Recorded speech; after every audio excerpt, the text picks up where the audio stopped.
Yes. Hello, Bali. Hello. Oh. Hello, Adigrams. Good evening, good evening, good evening, people. How you doing? Kenny Ken, I see you. Ha ha. Hello, ma. Kabasa. Good evening, Good evening, ma'am. good evening, good evening, good evening. How you Good doing? evening. Yeah, I'm doing Good evening, great. Are you? everybody. Yeah. I'm good, I'm good. I'm excited. I'm ready for you. Tons and tons and tons of questions. Everybody, good evening. Say a big, big welcome to Adi Kabasa is in the building. I've been looking forward to this for a minute. Good evening, people. Welcome to the Gatekeeper series. This is just something that dropped in my heart and I started it. You know, Yeah. Adi Kabasa, we would always talk and we say, people don't really like appreciate those who came before us, the Yeah. gatekeepers, the pioneers, the legends. And I see you as someone who is really highly accomplished in what he does. And I Yes. thought to myself, Thank I've got to have Adi Kabasa on. So let's just shoot. Let's jump into it. Let's you. All start from right, the ma'am. very, very, very, very beginning. Yeah. What was it like for coming into the industry from the start, from the beginning? Okay. My story was not much of I got into the industry consciously because what really happened was I wanted to do music, but I was also conscious of what was going on then. Musicians were not making so much money like whatever people make now and all of that. So I always try to be careful not to tell people that I never had fears. I actually had fears, Mm, serious ones in my heart, but I still had to do it anyway. I still had to do it anyway because I remember that when I had a bit of idea of what I wanted to do with music, which I'm sure we will definitely get into as we get to talk. I had a brief idea of what I wanted to do with music, but whatever was happening then was going to make it very difficult. Well, personally for me, I have this, should I say, is a philosophy of life that if I see fear, I want to go the place of fearless. mm, Fearlessness in terms of, fearlessness does not mean there's no fear. It's actually, the meaning is in the word, you fear but less.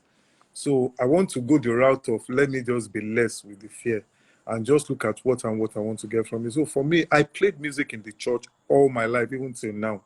I still mm, play music in the church, and I had, should I say, a sort of foresight on, okay, this thing that I do in the church is a light for me, which I feel that needs to actually be out there. So I came handy with that I really wanted to do this, but there were a lot of factors that didn't make it so easy. I had to switch from a particular course in the university to study. I won't call it a lesser course, but let me use the word a simpler course that will allow me to do music. Then at some point, I had to work as a banker and I mm, was earning money. My parents wanted me to be successful. Then at some point, I had to drop that too, to just focus on the music thing itself. And when it all started, there was, let me be plain, we were not doing it just for the sake of making money. A whole lot of us, in fact, not for fame for me, because I'm a type that actually works behind the scenes. So it was more of I have this gift, I want to share it. I mm, have this gift that I feel that okay, if I can do this thing in a way that people will like it, then I also had this consciousness of I believe I can combine my Africanness, which is my true authenticity, which is my difference with whatever was reigning way back then, because then we normally listen to a lot of foreign sounds and all of that. And I was just keen on, let me showcase this thing, let me try this thing. I'm sure by the time they hear this thing, they might like it, they will, some might not like it, but eventually I now realize that the gift that I was so curious about to say, let me just share, a whole lot of people wanted it. So along the line, I collaborated with a lot of my friends, whom eventually became big. And The story is long, but let me just keep it at that. So it was more of a passion initially when it all started.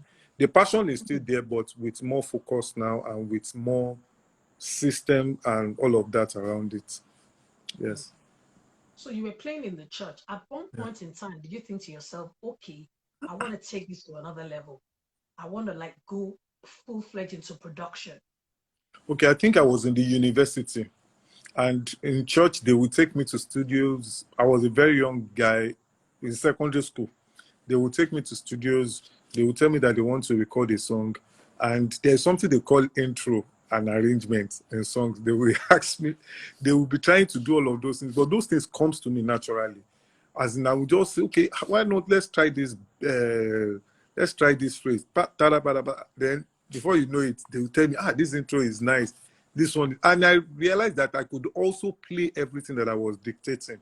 Then I would take the drums from the drummer, try to show the drummer what to play from the bassist. Even I play all the horns instruments, so I would try. And then I was also being taken to studios to lay horns and all of that. So that was actually the point that I felt that, okay, all these things that I can actually do, that means I can actually, on my own, go into the studio and create all of these things. Then I was doing it for the fun of it. Luckily for me, then came the digital era where we were using, there are some of those systems now that if I mention, people might just be laughing. They call it Atari. Way back, Atari was the system that we were using. That Atari, before, you have to boot it with a diskette. I remember we were using a DD double Atari. density, double density diskette. You can't store bits on Atari. You have to store them on a diskette. And if you're unlucky with the way Nigeria was then, if you are working and they take the light, that means you have to start all over again. Either the diskettes crash or, and you know the problem with diskette those days, they get spoiled easily and all of that. So there were a lot of hassles. So I realized that I could also do some of it. Too fat, my friend bought what is it called, an Atari, and we were making music at home. That was actually the point that I felt that, look, some of this magic that we are creating at home, we can start sharing them. And luckily, they too were rapping and all of that. So it was around 94, I think. I was in my 94, 95, because I remember I was in 100 level then in the university, that I actually said, okay, this thing, I will give it a try. And shout out to my very good friend and partner from way back, Too Fat, who was my major push. That would come to my house, CABASA, bye bye now, let's go and do this, let's go and do that. And that was the point that I knew that, okay, this thing, I could actually do it. And then professionally was definitely after my youth service year. When I came back to Lagos after serving, I came back to Lagos early 2000. After serving, I went back to Savannah Bank to work. But by then, I started considering doing music more professionally, which was actually what helped me. When Savannah Bank shut down, I had to go to Oceanic Bank. Then I had to go for my master's in Unilag. It was in the process of doing my master's that I just made up my mind that, look, guy, the best thing you can do is just to give this thing a shot. That even if, that was actually my point of, if I perish, I perish. That, look, if I perish, I perish. I will know that I will do good stuff. Technically, people in the industry, some legendary guys in the industry already know of who ID CABASA was, but they didn't know the face. But they could hear from, because I was also producing Lord of Ajasa, then that they will hear some of those good beats and they will be like, okay, we also want to work. So that was my point of, if I perish, I perish. So around that 2000-ish year. Would you say your very first client, your very first official client, was it Nice? Nice was not my first official client. Nice came later. In fact, if I should say my first conscious work relationship was Too Fat. Too Fat and Sparkle. Yeah, was Too Fat and Sparkle. After Too Fat and Sparkle, Lord of Ajasa came. Even before Nice. Nice was later. I've done stuff with Lord of Ajasa. I've done stuff with FaZe. I've done stuff with a whole lot of guys before Nice came. Nice came through. There's this guy we used to call him -2 then, but right now they call him Easy Plus. Because he came through Easy Plus. Easy Plus happens to be one of those guys that I got to know from church too, by the way. So they had a group. They were 3. Nice, Easy Plus, then I want to remember the last guy. Snow. Some people that are very close to Nice that know the whole Alako Magic crew, they will know Snow. Snow was the 3rd guy. Snow was the as in the mad singer amongst the 3. -2 was your R. Kelly kind of guy. He sings R&B so smoothly. Wow. Funny enough, Nice was the least in terms of singing, but when it comes to writing and all of that, Nice was actually the major target.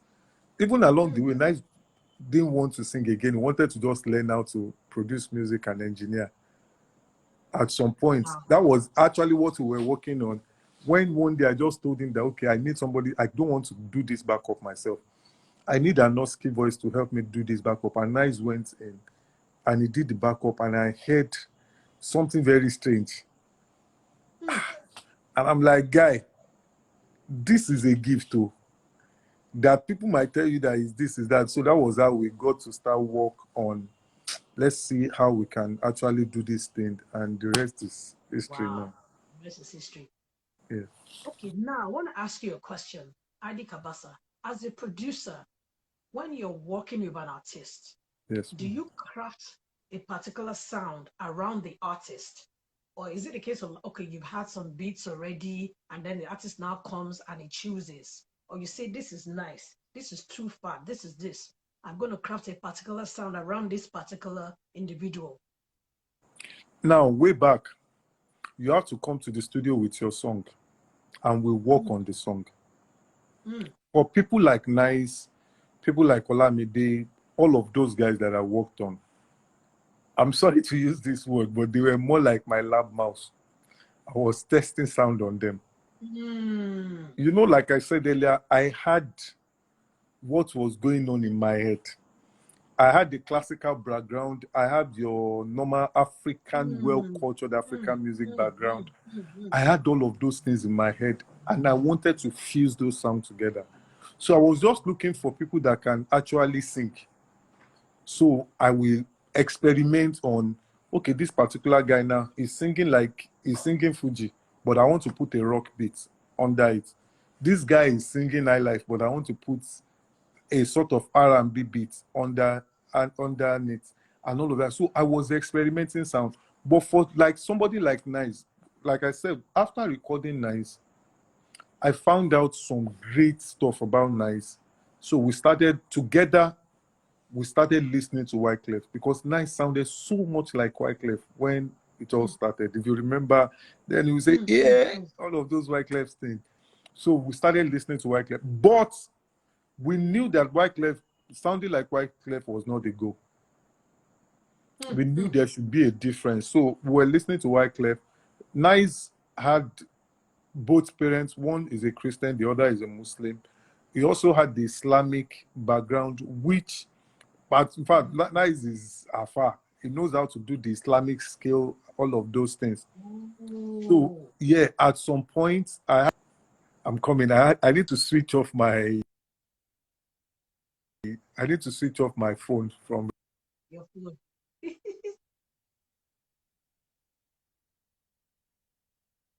some points. Okay, I think I'm back. Yeah, at some point, I had to also look at the Islamic vibe that he had. So in fact, I was encouraging him to put a whole lot of that.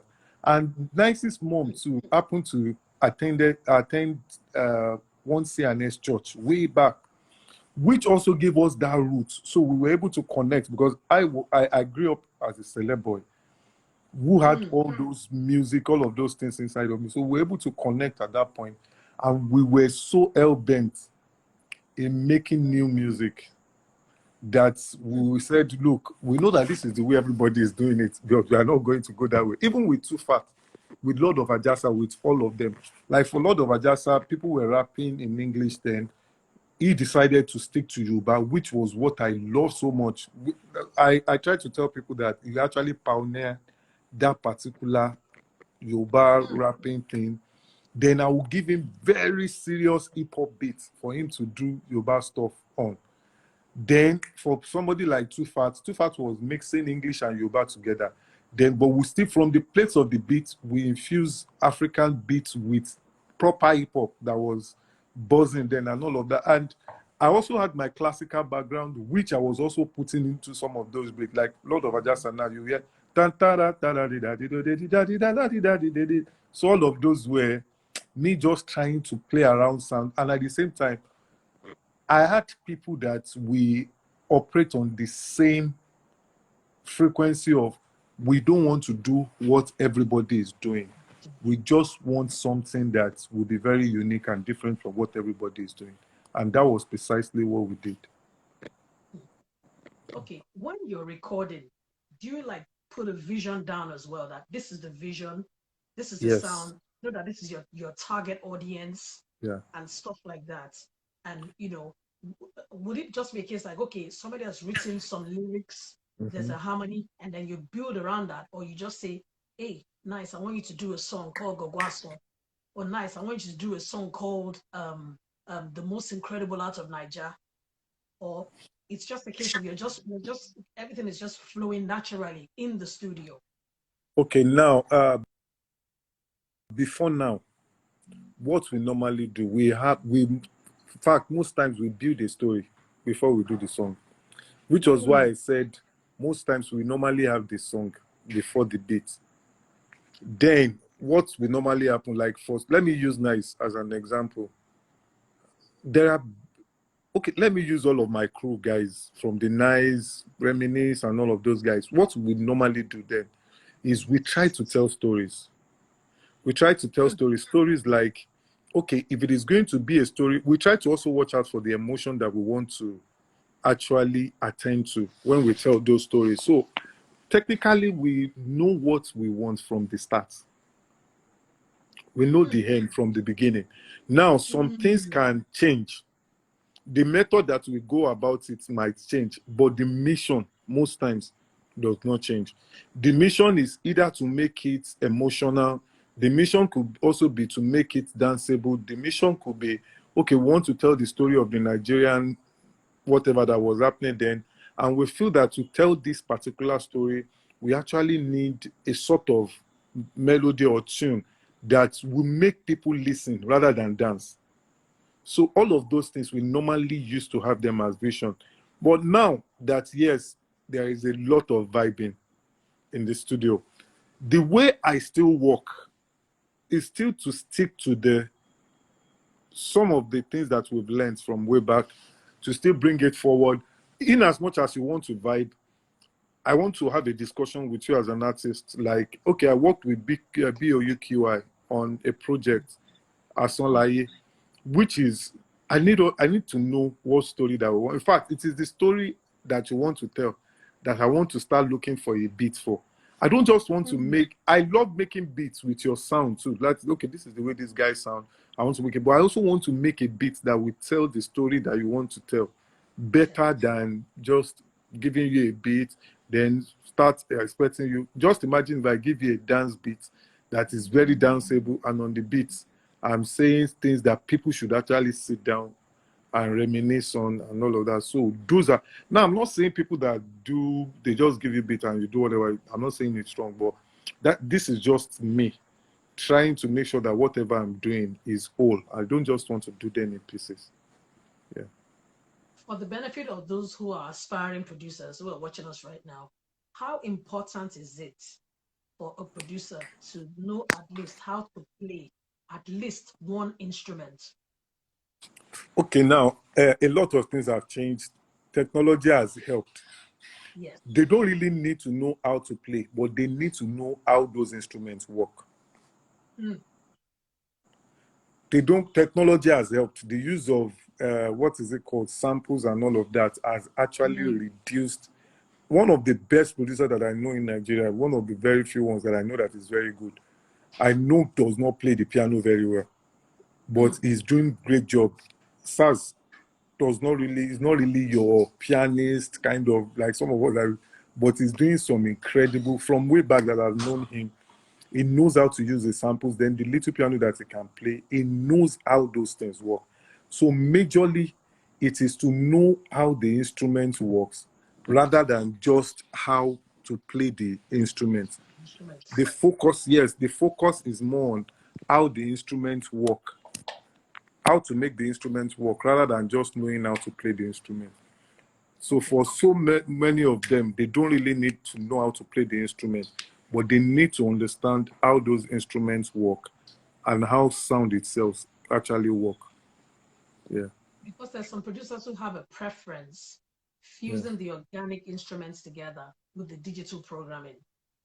I do that a lot. I do that a lot. I still have I have a whole band to myself that I still record with. I have a guitarist. I play the guitar too. But sometimes I just want to sit down with these guys.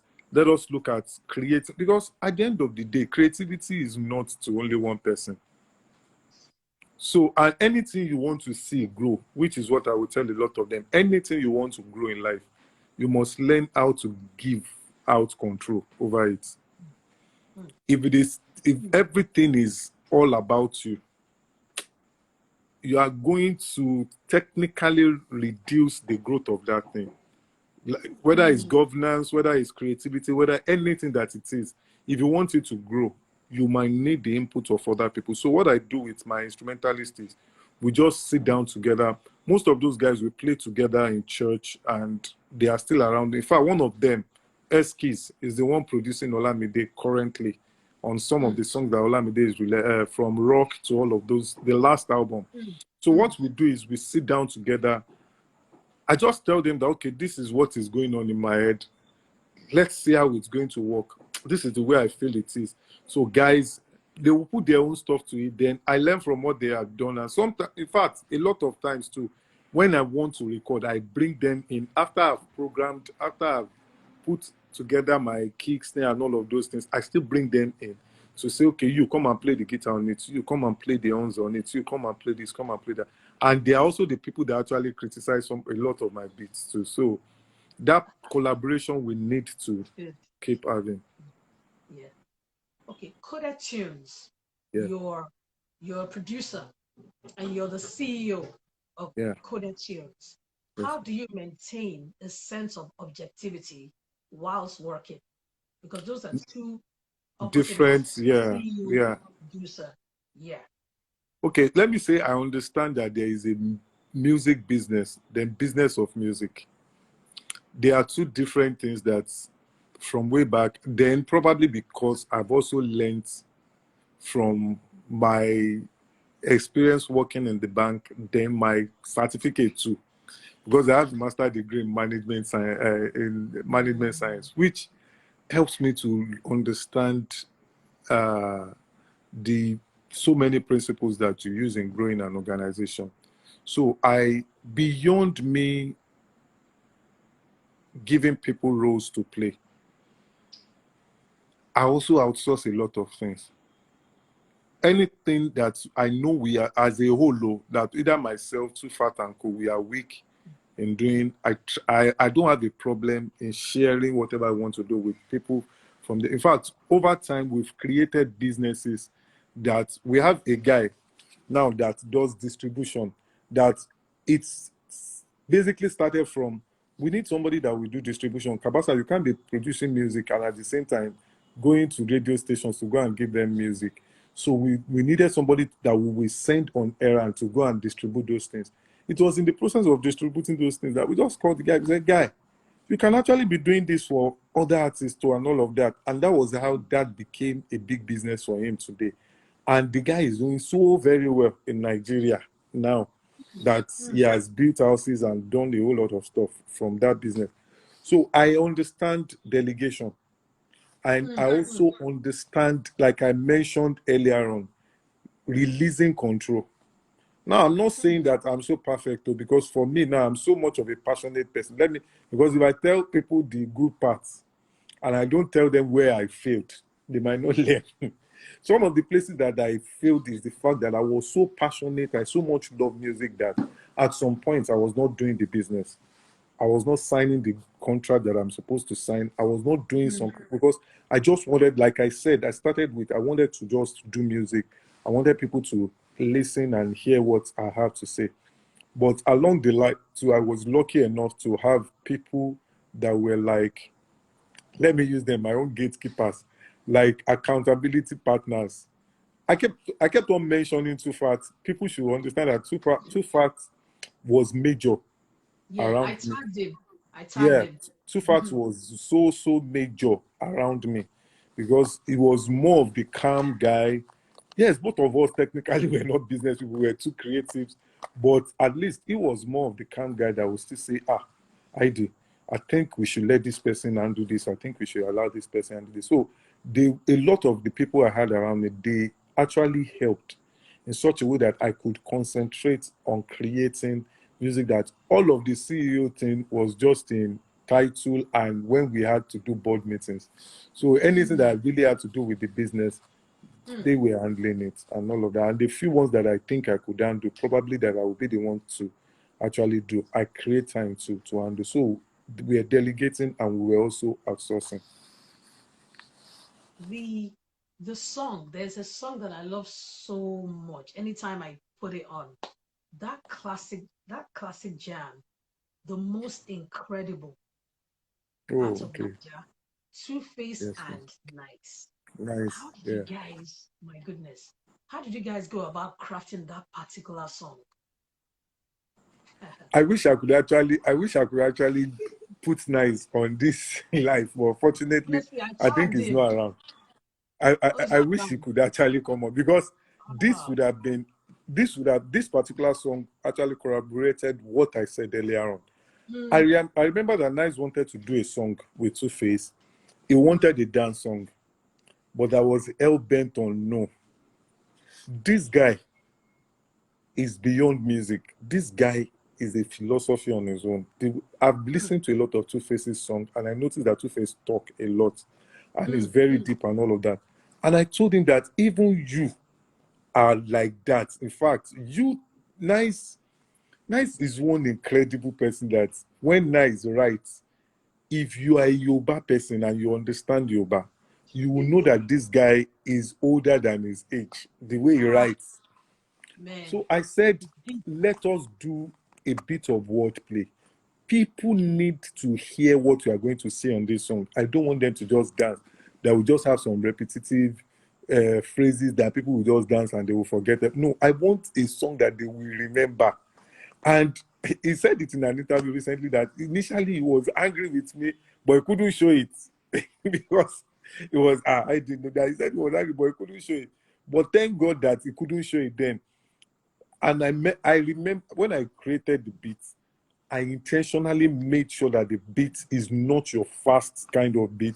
That I need you guys to talk. So recorded the chorus and the first verse. So we took it to Two Face. Two Face now gave us a verse, which was so cool. So we came back to my own studio in Akoka. Nice now wrote that second verse. Categorically, I'm the best mentally. No gainsaying, I'm the cutest physically. Don't doubt me, I go bring. So he came back and all he wanted to do was to kill the song. And that was precisely what he did. So all those end part of the song, the where Two Face was talking, where it was talking, those were some of my own little trick after we had done actually recording the song. But that song was those were days that we were doing music intentionally. Mm, I'm not saying vibing is now for a lot of young people here. I'm not saying your vibing is wrong, no, but I'm just saying we were more intentional in saying this is the message we want to push out. So everything about the song, everything about it has to. We were very intentional, and I still know a lot of artists that are still being intentional about mm, what they are doing now. mm, Uh, okay, Olamide, for instance, a lot of times we get like the last album now, there were conversations that we had. That was another very brilliant human being. Olamide too is very brilliant. He understands how to take those conversations, and before you will know what is happening, he created a whole album on it. And what was intended to be achieved is actually being achieved. So I'm not saying people should change the way you are doing music, or I'm very careful when I say these things, but it makes so much sense when you have what you are looking at and you are very intentional about what you really want to do. Be intentional about it so that you can actually create something that you'll be proud of. So basically, The name ID Kabasa. uh, Where did that name come from? okay, What is ID Kabasa? my real name, I share a name with you, which is Ido. Yes. Yeah, which ID is from Ido. Now, the Kabasa part of it, which is what everybody have always asked me, came playfully. But for me, I want to put a meaning to everything that you call me. Because I understand that your name is not what people call you. Your name is the meaning that you put to the name. Yep. Which is to say, the meaning you put to the name. And that your name is the one that you answer. Yes. People can decide to call you a name. If you don't answer, it's not really your name. So, Too Fat's younger brother, Akin, was the first person that called me Kabasa, that called me ID Kabasa. And why? He noticed that each time I want to produce, I always use this Kabasa shaker on the keyboard just to guide myself, which is very popular today now, which is still very popular today. That a lot of people use the shaker and all of that. Kabasa was like a shaker, very tiny. So I just sat down. I'm like, if I'm going to understand how this thing works, that I think the best thing I should do is let me look at how this thing actually. Okay, every song that I've done, then almost every of my beats normally has this thing on it. The instrument is tiny. I looked at my size. This is the meaning that I gave to you. Too. I looked at my size. Definitely, I've never been fat. I've never been fat, so I've always been the tiny one. So I felt that that thing too is tiny, but I use it in every beat. So I now had to corner this meaning that I'm the tiny piece that every music needs in the music industry.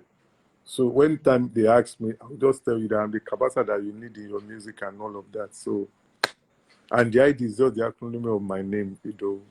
So that was the meaning that I gave to it. Yeah. Who are your influences? Okay, when I started, I've had influences from way back, and some of them I still kept. One of them I was privileged to have as a mentor, even till now, Kelvin Bond. Kelvin Bond, yeah, is a 10-time Grammy winner. And luckily, we are doing stuff together as I speak now. OJB2 was a major influence, especially for my hip hop sound and all of that. OJB was the person that was doing a whole lot of great stuff way back then, and he was so humble to allow a lot of us come close to him to learn one or two things. Then I also fell in love so much with Stott Scott. For people that know hip hop, yeah, I fell in love because I'm also a piano man technically, so I fell in love with Stott Scott. Yes, I love Dr. Dre. I love Timbaland. I listen to a lot of their stuff. Musically, those are my influence. But if you say life-wise, they are not in the music space. The people that influences me are not in the music space. Whether people like it or not, my pastor is one of the people that influences me, Pastor Yemi Davids. He influences me a lot. Then I have Kunle Shorian. I call him PK. Yeah, Kunle Shorian. I call him PK. And I have a couple of friends too that I look at, not that I take up the examples, but I pick a lot of principles from. And basically, those are the people that I see and I look up to. Awesome. It's really interesting. Yes, Earlier you were saying that you started out in the church, yes, were ma'am. playing and everything. When you came into the marketplace, because I don't like Yeah, using that word secular, yeah. was there do you get conflicted sometimes between the Well, church and the marketplace? in my Your head, pastor, I was your in pastor my like, head, though. In my head, me personally, in my head, there was no conflict because I've always been playing in the marketplace, even while as a full church boy, but with a whole lot of people. At some point, I was trying to explain what it was, but I discovered that how many people am I going to explain to? So I just stopped explaining and I just started doing me. That by the time I do stuff and you get the desired results, that is the funny thing about life. People will start to give explanation for you. You don't need to start explaining yourself again. I was well armed. Like I said, I have people that I listen to. These people, I told them that, look, oh, I want to do music. I'm a musician. I'm not a gospel musician. I'm not a secular musician. I'm a musician. And it is music that I want to do. So any music that comes to me, I will do. At the same time, keep my soul intact. I understand a lot of things, not everything, but a whole lot of things in terms of what my identity is. I know my identity, so I know who I am, not just what I'm doing. Music is what I'm doing. Music is not necessarily who I am. What I'm doing, I will do excellently. I will do very well. But who I am, I also try as much as possible to keep so that I don't lose who I am to what I'm doing. And I also don't allow who I am to disturb what I'm doing. So all of those things I understand from day one. I understand. In fact, I'm a Christian. Definitely, and say, yes. I know that Daniel was not a pastor. David was not a pastor. I understand the marketplace. Come on. I'm a light, so I cannot be kept inside light. Come on now. For me, my light needs to come into a place of darkness. Nothing great gone. At the end of the day, nothing great starts from everything that you see that is great starts its growth from darkness. Like a baby that you put inside the womb is in a dark place. When you sow a seed, is in a dark place. Okay, too fat is here. When you sow a seed, is in yeah. Shout out to Too Fat. I've actually mentioned his name that arrow because I can't tell if I write a book about my biography and all of those things, I'm sure is one major person that will take a whole lot of pages.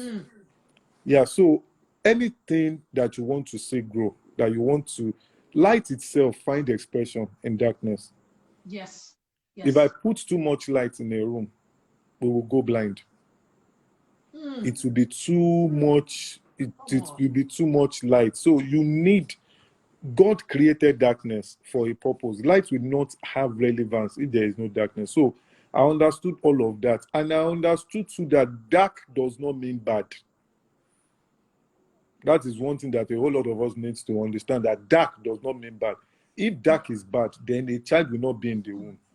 Come on. So some of those things I understood. And I also understand my part of being the salt.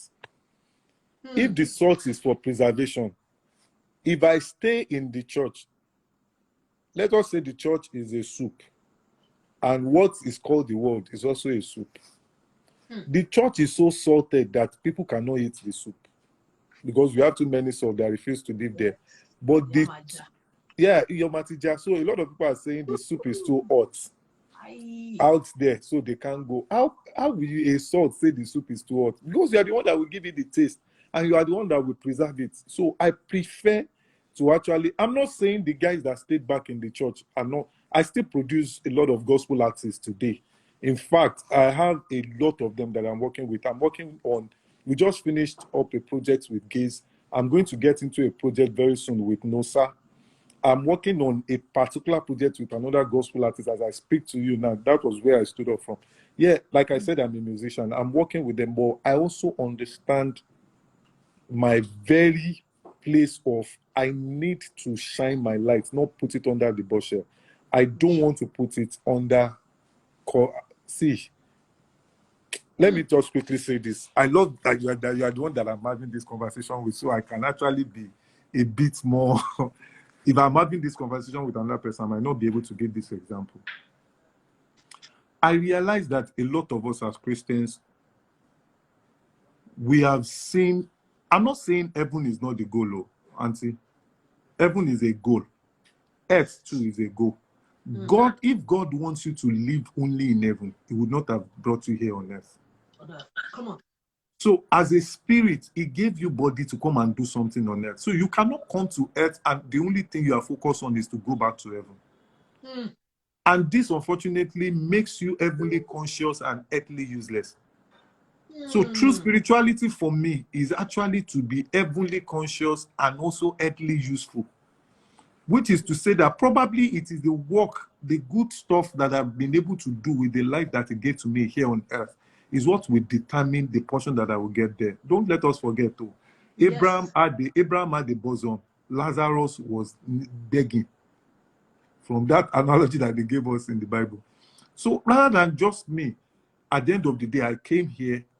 I cannot make the whole of my business just want to go back to heaven. No, there is work to be done here on earth. When God created man in Genesis, he gave him the major purpose, which is the purpose that binds all of us together. Go into the world and do what? Dominate it, multiply, and subdue the earth. So why should I now say I want to run back to heaven? In fact, I am Bobo no go down, let's go by the Arubo. I have a whole lot to do here on earth, and God being my help, I still have a long way to go. It's a journey that I think a lot of us need to understand that, look, your purpose here on earth is not to go back to heaven. Your purpose here on earth, he says, seek ye first the kingdom, and every other thing will follow. What is the kingdom? The kingdom is here. The kingdom is not just one place that you want to go back to. The kingdom is to do the work of God. The kingdom is actually we need to subdue this earth. So I understood all of these things. So I never had any conflict in my head. And I also understood the place of the church in all of this. Last week, Sunday, I was somewhere, and I've also had this discussion with my very good friend, Gaze, about an analogy that came to my mind about how I see the church. Gaze and I normally discuss this thing so much, and over time, I had to brood on that analogy that in agriculture, we have the nursery where you plant seedlings. Everything in the nursery is controlled. The water they give to the plants is controlled. The weather is controlled. The manure, everything is controlled. So that is the nursery. Then you have the farm or the field where some things are controlled, but they still have to depend on natural weather. They still have to depend on some things, but they still give them manure. Then we have the forest. In the forest is the wild. Nothing is controlled. Everything is nature. Everything is nature. It's a jungle. It's either you eat or you get eaten and all of that. I see the church as the nursery. If God says follow suit the kingdom, I'm saying let us see the kingdom as agriculture.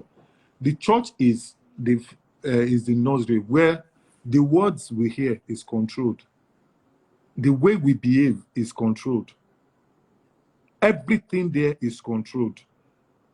When you leave the place that is controlled, you go, let me say you go to the farm, where there is still some bit of control, but you still have to do some things, which is more like paramilitaries, which is what people call the marketplace.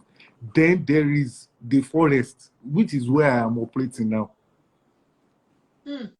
Where the principle, see, the tool of work in the nursery is not the same tool of work when you are in the field or you are in the forest.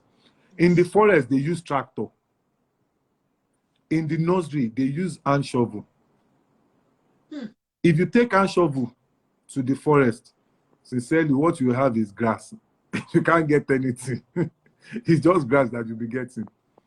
Now, in the forest, which is where I operate as a Christian, I understood the fact that you cannot define meaning from the place of good and bad.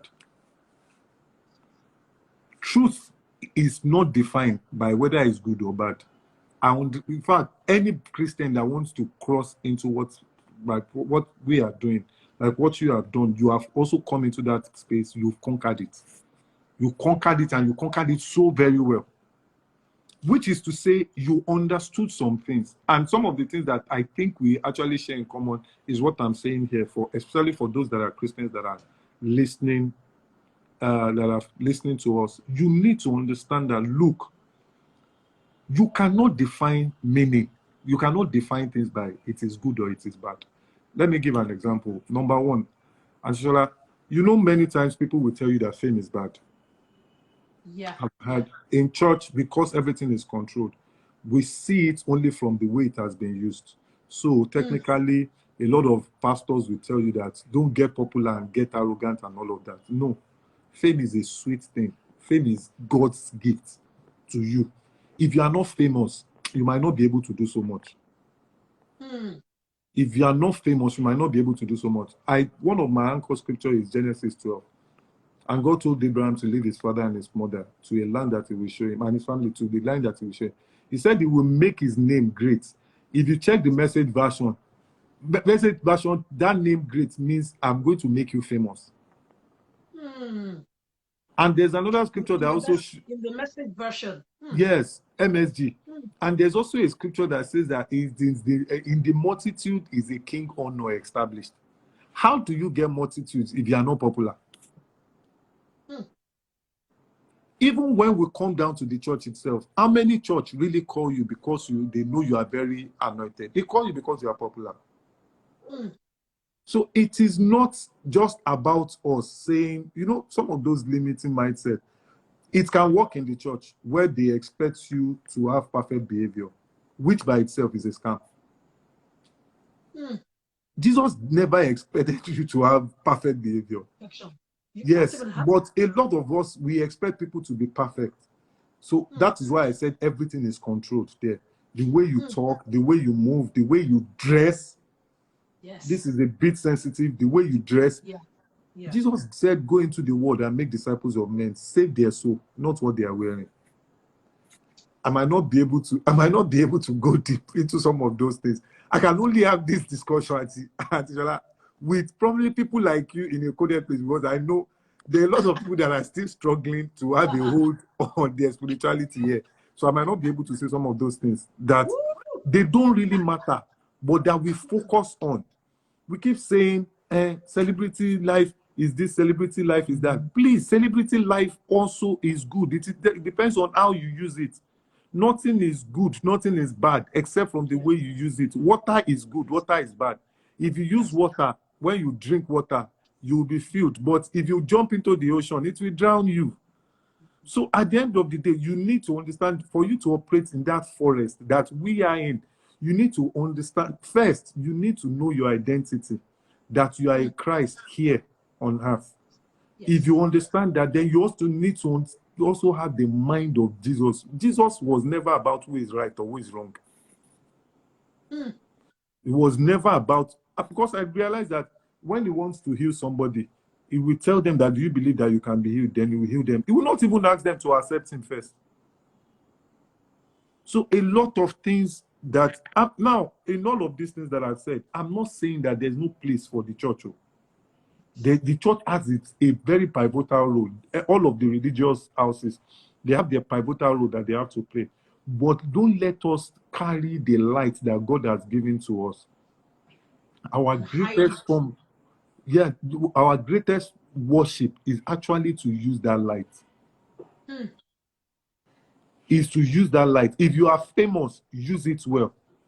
And eventually, if you are able to make money from what you are doing, also use it to be a blessing. He said he will bless Abraham.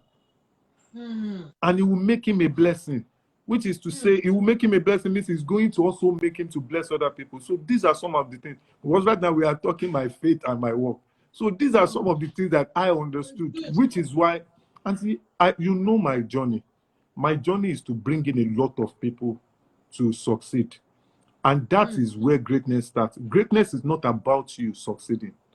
Yes. Success and greatness. Let me distinguish the two of them now. Yes. Please. If you are successful, it is you that is successful. That means you've been able to accomplish something. But greatness is a journey more than even success itself. Greatness is when other people are finding expression and they are succeeding through you. That is why, if you look at everybody that have been dubbed as being great, they have people. In the multitude is a king or not established. When you look at people, yes, through this person has been, whether people like Tinubu or they don't like Tinubu, Tinubu is a great man because he has a lot of people that have been successful.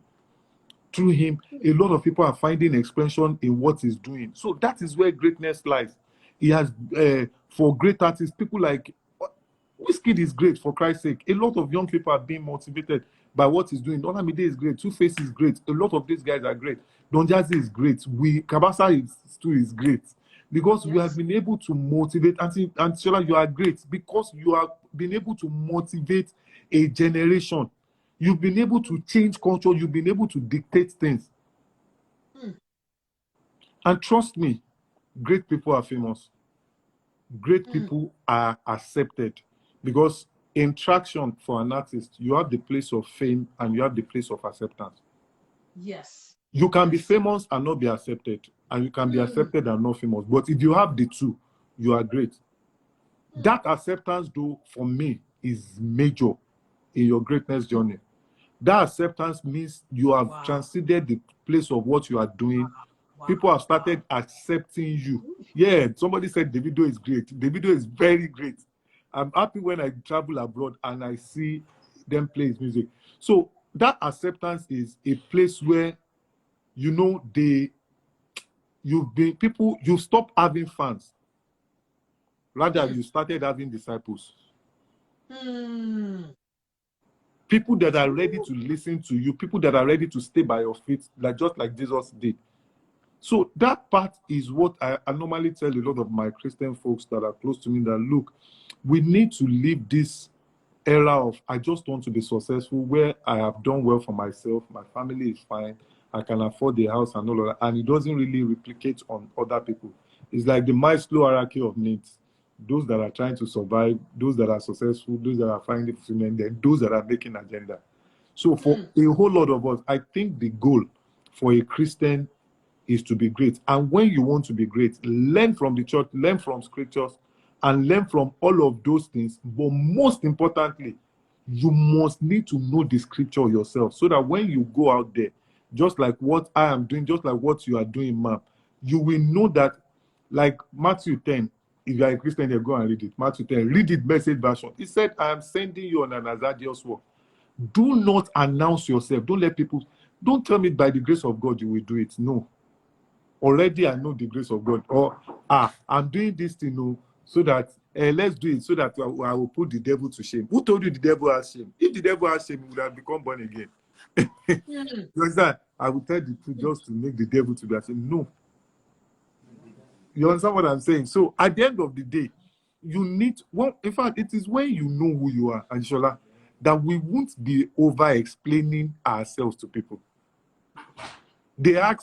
Moses asked God that, who are you? God said, I am. Short name, no, that you say you don't know who I be, you don't know this one. I am this, I am that, I'm a Christian, I'm a born again Christian, I'm a pastor. No, very short answer, I am. Anything that I am. Wow. Very short. So until we as, let me use the word Christians, understand some of these things, that in fact we are not at disadvantage. We are not at disadvantage.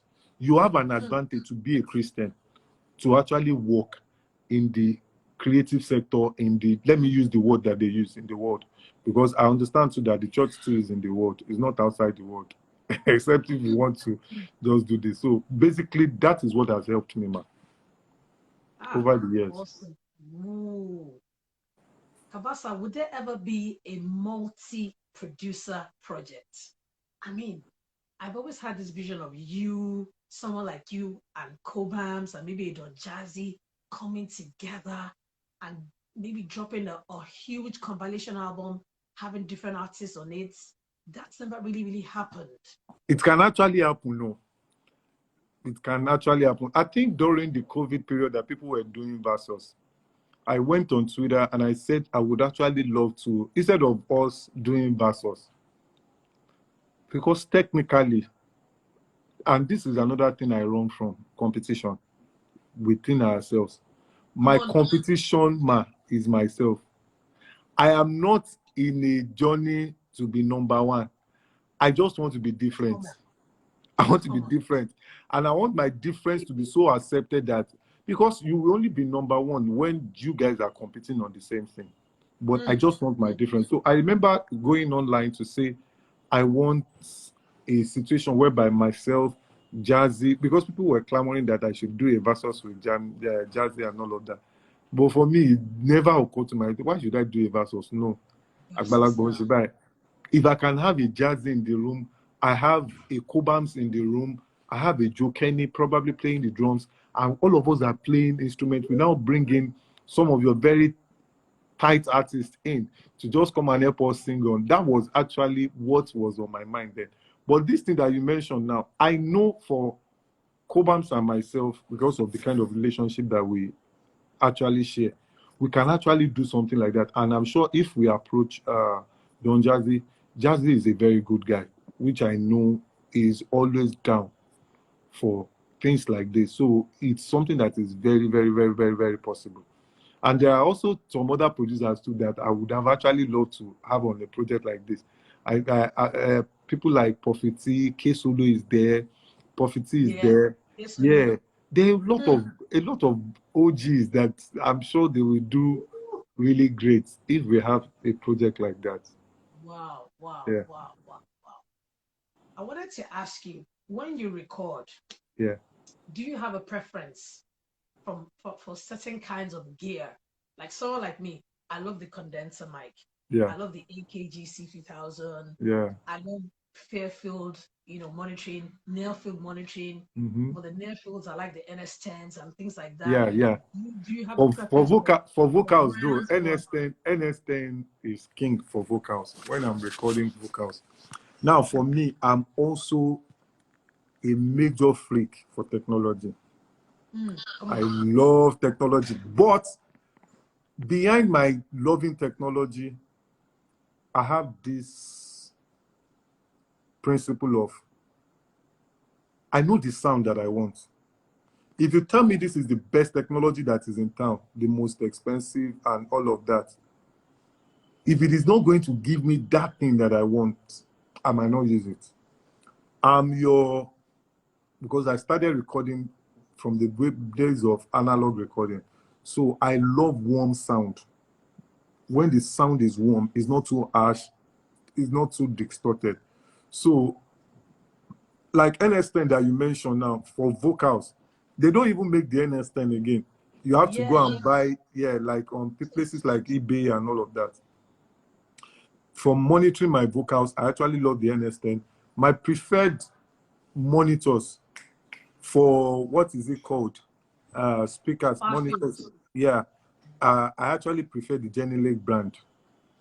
I have the Genelec brand. I have like two of them. Then I have Adams too. I have the Adams A7. I have it at home too. So those two, they really work for me very well. Now, there are a lot of speakers that are out there now that people use. Unfortunately for me, I'm not a fan. Okay, this is Kaifi. Kaifi said, "Oh yes, I know that." you are one sound. Do you know what? This. I was gonna ask you about Kaifi. Kaifi and I are still together till Jesus will come. You see this Kaifi? Kaifi is another project that I can never abandon, man. You have to do it. Yeah, we're actually working. We are working on a project as we speak. We are working on another project as we speak. So I actually love warm sound. So I want true sound. I want something that, like on my speakers, I love things that will tell me the truth. Now, for my microphones, I'm also a lover of the condenser mics. Yes. I've used a couple over the years. But now what I've been able to find out is I'm not a fan of Beringa at all.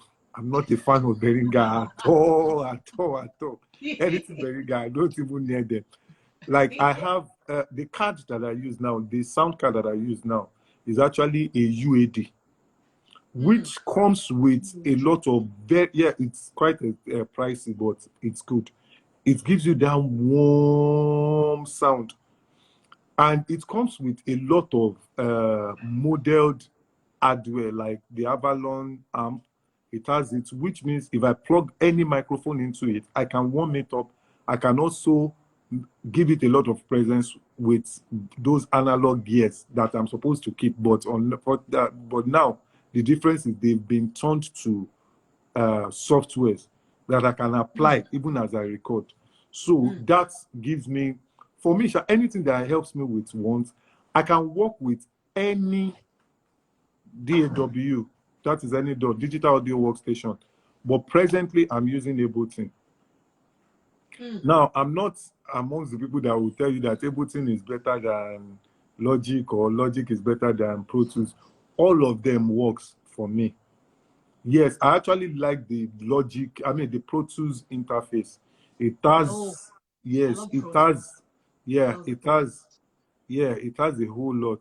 Okay, somebody said Delta 1010. I actually bought Delta 1010, but I didn't enjoy it. Delta 1010. Yeah, but I didn't enjoy Delta 1010 that when I bought it. In fact, I bought Delta 1010, I think 2 weeks after. I had to go and buy a Motu, 8 in, 8 out, a Motu card. And a lot of people, Nice uses a Motu in a studio. Fostazino uses a Motu in a studio. Fostazino just bought his, what is it called? Just bought his own UAD. Yeah. It actually, it is also like me. Yeah, we want gadgets. Not funny enough, we don't just buy these gadgets just for the sake of, like, but presently now, I don't use any console in my studio. Though I have a PreSonus 24. I don't have any console. I go straight into the UAD and out. When I need to record multi-track, that is when I use my PreSonus to just bring some of those things out, and I still run them by my UAD. So I love gadgets, but in as much as I love gadgets, I also understand that gadgets are just there to enhance my creativity. It's not what is going to make me to be creative. So I understand that part too. Yes. CABASA, how do you accommodate artists who have peculiar needs, so to speak? Some artists, I love ambience when I'm recording. I look out for certain colors. Yeah. It does something, it stimulates me, I get stimulated by, sights, sounds, color. Yeah. So if you encounter a client of that nature, how do you accommodate that client? Now, for me I think I get moved by sight and sound a lot, which is to say, even my house is painted white. Most artists can't walk where I walk, inside where I walk. I have one color inside my house here. I love to paint where I walk black. I call them the dark room. Yes. That, in fact, I'm wearing black all around. I call them the dark room. Now, why I keep those places, that is me. Which is why I feel that most Africans don't like the black. We still see black as bad. So what I do is, so what I try to do is, let me keep some light in the studio that I can change colors. I know some colors that I also work with because I'm an all-round creative person. I also understand colors that actually make people to be calm and all of that. So a lot of times I just stick to the normal white, black, or ash kind of thing, then use my light around to just control what the atmosphere. Then I try as much as possible to make sure that the room that I'm recording in is always ventilated and cold. Though we don't have windows, but I make sure the AC is working. And if the artist is not comfortable with that, if I know where we can use, I don't mind being the one to pay so that we'll go there and work. And most times now, what I even do is, anywhere I go to, my car is like a mini studio. I have a lot of my gadgets in my car. I can come to your hotel room, I can come to your house. Okay, if you are comfortable here, let me just do. But when it gets to the place of me recording you, recording your vocals, that is where I start to pay more attention to. This place is going to give me too much resonance in the sound. This place is going to give me too much noise, probably echo and all of that. So that is when I start to use some things that and I will look for a corner in the house. That, okay, let me record you. Just you vocals here. Let me record the vocals because I use a condenser mic. I don't want it to pick resonance from the room. As fine as what is it called? This tiles. Tiles are not sound friendly.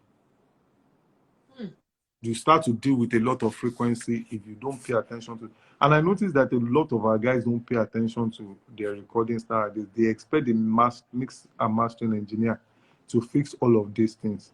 That is why most of our sound, when it's still raining, it's popping. But let another song come up.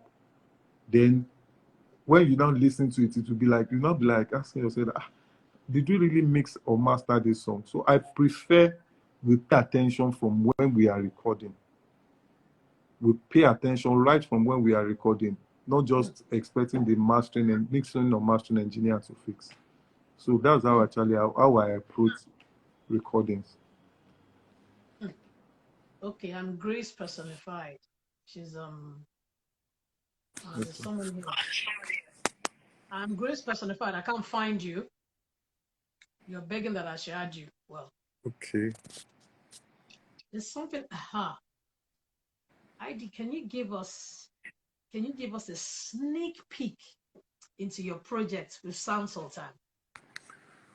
Okay. Okay, let me see. I will say some things about it, then let me see if I can play some stuff from it. Awesome. Consola, help me with my small speaker. I think it should be in the car.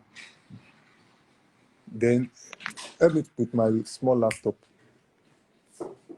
Then I have black Yes. Black hard drive. Bring it. So I will play some stuff, but before they bring some of those things, let me just quickly speak about it. Currently now, that is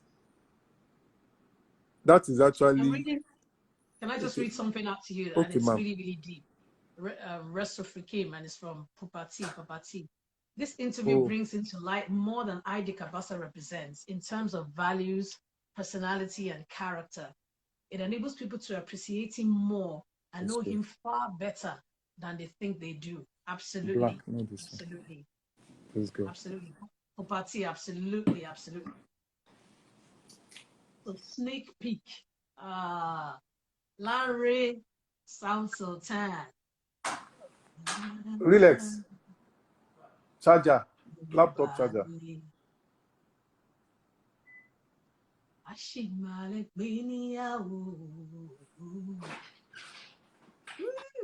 Okay, thank you. Bring the extension and the laptop charger. GateKeeper Premiere.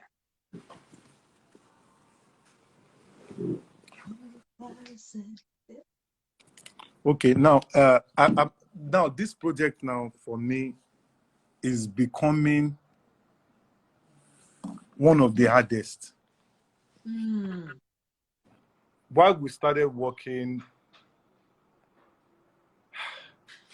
it was fun, but right now it's no longer fun for me.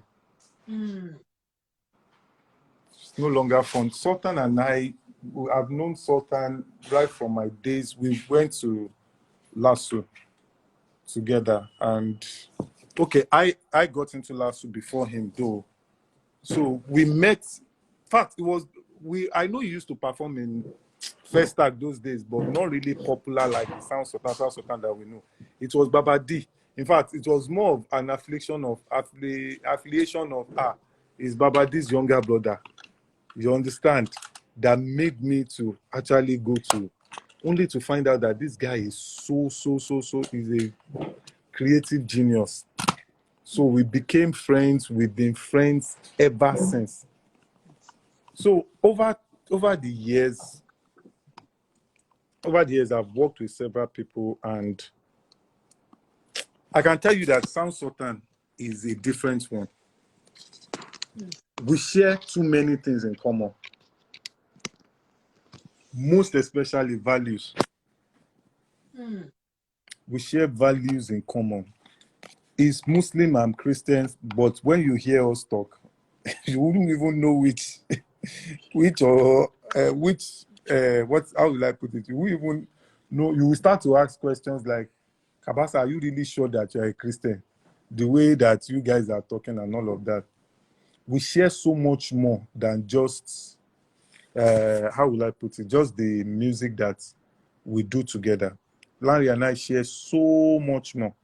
Some of the things that we share, conversations. Those conversations battered a lot of the songs. I'm not going to be playing the whole songs from the album. I'll just be playing few songs so that because those songs we are still working on and all of that. So I don't want a situation whereby I'm going to actually open up too much. So these songs were coming from conversation. Anybody that knows Sultan definitely know that Sultan is one of the kids from the old block that is very intentional about what he's doing. He doesn't just want to do music for the sake of I'm doing music. Sultan wants to do music so that he can tell a story, a proper story with the music that he's doing.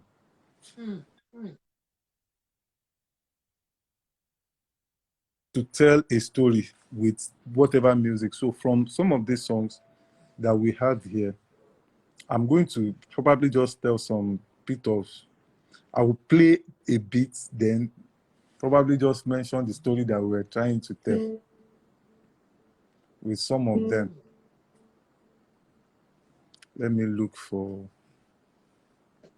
okay, I've seen it.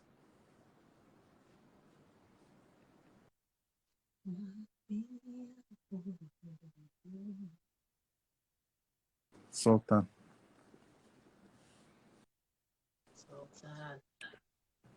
Okay. Hey, yes, he was. Cynthia, it was a rare jam. Yes. Oh, Gaze. I'm going to bring on a few young artists. Okay, if Gaze is here, he can actually join us. That is another guy that can, is on the same frequency with me right now. Gaze is awesome. Gaze, Baba. Gaze is here. Some young artists are here to speak with you. Ada Snoop Kings is here. Okay, let me see if I can play from here.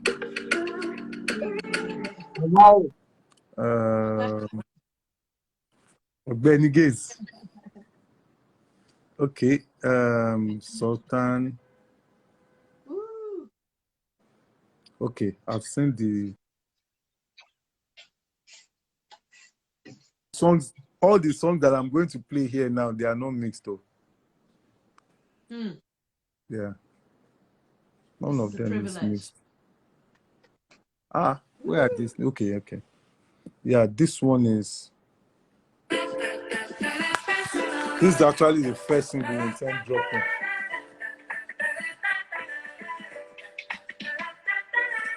I wanna let you know it blows my mind. Every time I look around, and I see you. God, I'm it makes me smile. And I see you.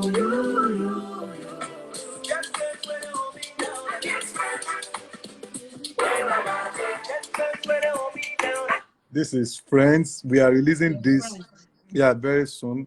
Then I have this. Is it Friends you are releasing first? Yeah, it's Friends that we are releasing first. Then I have Reality. Not that one. Not that. Is it Reality? This is Reality Check.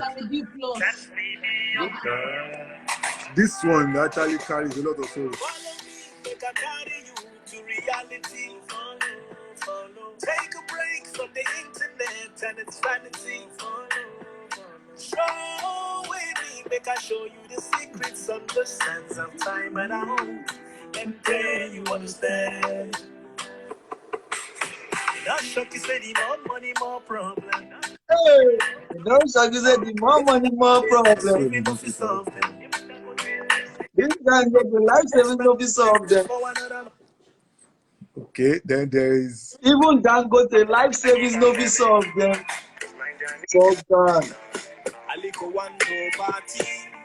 Aliko Wando party. People want to go back into Party. Aliko Wando party. Aliko Wando party.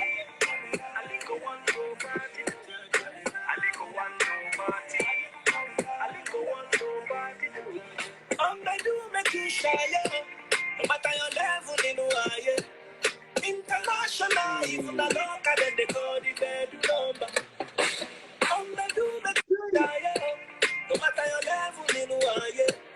International, even the local, then they call the bed number. this is Oh, this yes, was it was supposed to super. this The was supposed master to lyricist. this was supposed to be a one of the projects that I will do, and I will be so happy when we are going to release it. But right now, it's getting too emotional for me. Gaze actually understands some of the things that I'm talking about, Mm. because I sit down to try to work on some of these songs, and it's tough. It's tough. it's really tough because it was here when we started all of this. Unfortunately, I hear voices, but I can't see the man again. And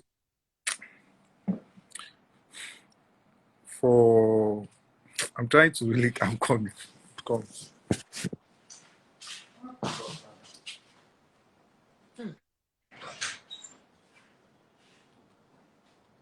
But I'll say this: we're here, but for a while, and while we're here, you know, the goal for us is to die empty. You know, the Lord. Yes, ma'am. The Lord has put so much in us, and we have to just dispense. You have to pour it all out. You have to pour it all out. Leave. So honestly, for me, the kind of life that Sam Sultan lived, see, I'm inspired. I had to reflect, like what the things that I hear. I'm so sorry. I'm sorry. No, come on. You're human. For certain, this particular project, it gets me unnecessarily emotional because when we started, we had a dream. We had a plan. The song, that reality that Gaze asked for. Reality check. Reality check. Yeah, reality check was supposed to be the song that we were trying to say, let us face our reality even while we were getting paid. Which is a lot from that reality check. It was saying some of the lyrics in that song, it was trying to talk about how people are trying to compare themselves with all these internet reality and all of that. And we're trying to, every time we see that, because we're working together on Aria Repete, and anytime anything happens, I will just make a beat and we will start. I was co-writing a lot of those songs too. We had one that we did when October 20. What was that one that you did for 20, October 20? Which was okay. That one was majorly written by me, which was where we were talking about who made the call. Shena Soja have been our government. That is something funny actually happened today. I'm sure Gates would have seen it. Somebody that swore that he would never be a member of another party, which was swore party. Yes. And I remember I remember in that song I was saying APC, PDP, not political class party and all of that. So there were conversations. The friends that I played first that I said is going to be the first single. It was just us trying to look at some good people like what you are doing now that have been around us. And we also spoke about a situation, and that part, Larry actually wrote it, but it was coming from a conversation that we were having in the room.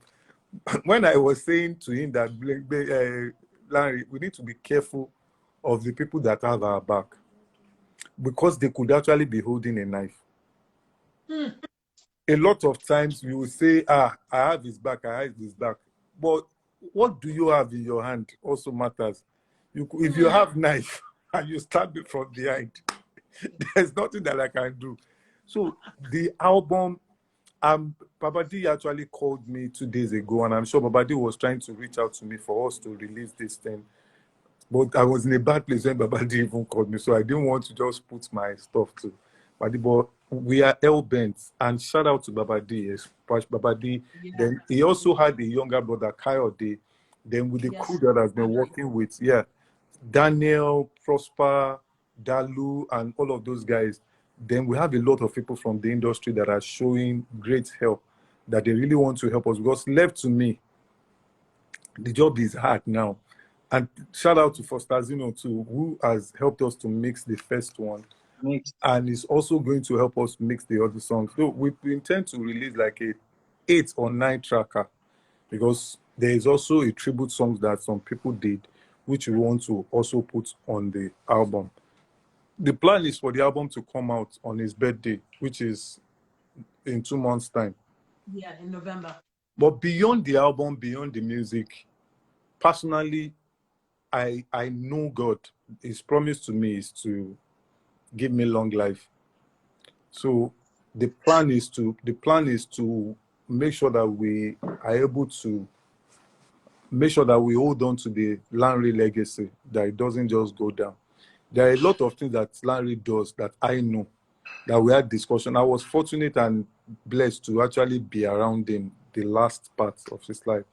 So the plan is to actually work on all of these things and just make sure that they come to fruition. But more on a joyous note, this young man that is here with us now, I just finished his project, which I think is major. Yeah. Okay, Kaifi says she's trying to join. I'm a huge.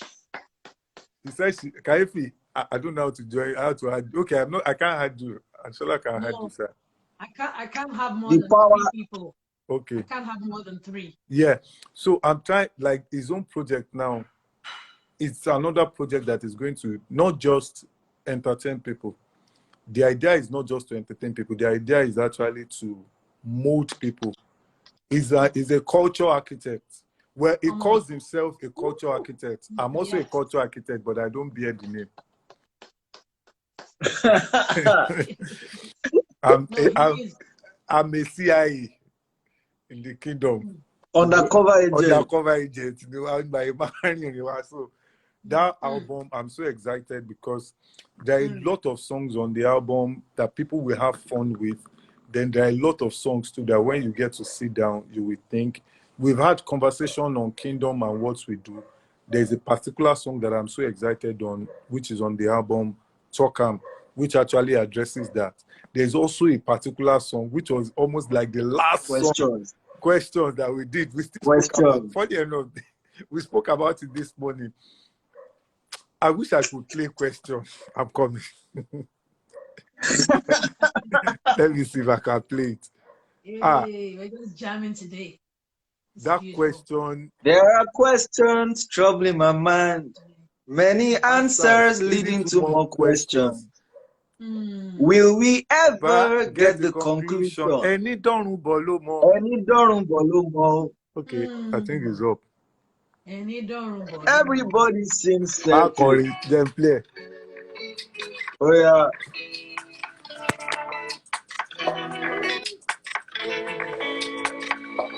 There are questions in my mind. Many answers leading to the questions. Will we ever get to conclusion? Everybody seems certain of their doctrine and creed. But just what if they're wrong? And you don't want to know. So where do we go?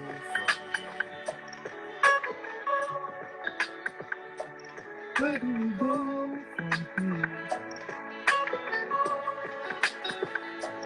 Where do we go from here? Where do we go? Where do we go? Where do we go? Let me leave it at the chorus. Now, the song is saying there are many questions troubling our minds. The answers leading to more questions. Would we ever get a conclusion? Yes. And the only person told you don't to I've told Gaze is Jesus. Jesus. Come on now. Many, can you next line, you know? What the type Okay, is everybody seems certain of their doctrine and creed. But just if you are wrong, any don't bolumo. This song, in fact, he didn't want to do the last song, but I told him that I want the last song, and he didn't know. But I'm saying it for the first time. I played the fast one on him. We prayed when we got to the studio. Yeah. While we were praying, I was praying for alignment. That Holy Spirit led them, because what we addressed on the song is not what anybody wants to talk about. It's not what any Christian wants to talk about because of the power that I pay. And I prayed for and I think if you can remember that I said something that Holy Spirit, the pressure is not on us, it's on you. The pressure is on you. Yeah, the pressure is on you, Holy Spirit. Because we didn't have anything before we started. We just said, let's meet at the studio and make a record. So the bassist, the guitarist, the rapper, myself on the chorus, and I CABASA, for the five first of time us, to create the song. Not that and the cinematographer. So it was actually captured. The cinematographer captured the whole experience. We met up in the studio, prayed, and then we started working from scratch. Everything from scratch. At the end of the day, the song was done.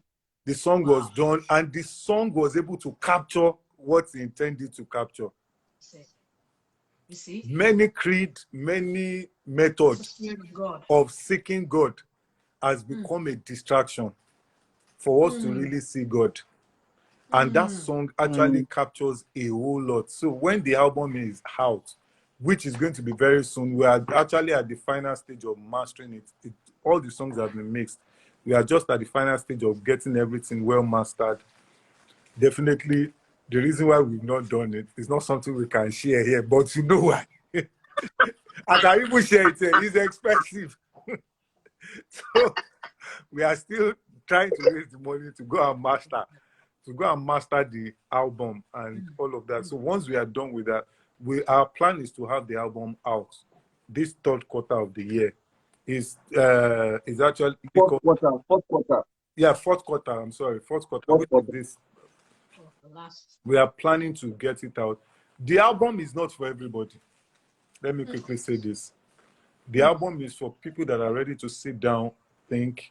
Yes, we have songs that you can actually dance to. We have some, but this album is the gospel. It's not a gospel album, but it's the gospel. So it's the truth that people need to hear. It's the good news that people need to hear. And we are rounding up on that. So that's joy. But for the Sound Sultan album, you said that thing you said again. You said it's not a gospel album, it's the gospel. Yes. Is that what you said? Yes. Yes. That's it. So, because it's the message that people need. You know, we've given gospel music a particular, we've labeled it. Come on. So it's the gospel that we want to give out. Okay, somebody is asking, what is the difference between mixing and mastering? Okay, mixing is actually the point where you get to balance all the instruments to sound the way you want them to sound. You put effects on some of them. You do all of those after we are done with production. The mastering part is actually the icing on the cake. As much as it is an icing, is also the point where you actually make it radio ready, make it industry standard, and also preserve the song to be heard. That makes it to last. I think that should explain it better. Awesome. Yes.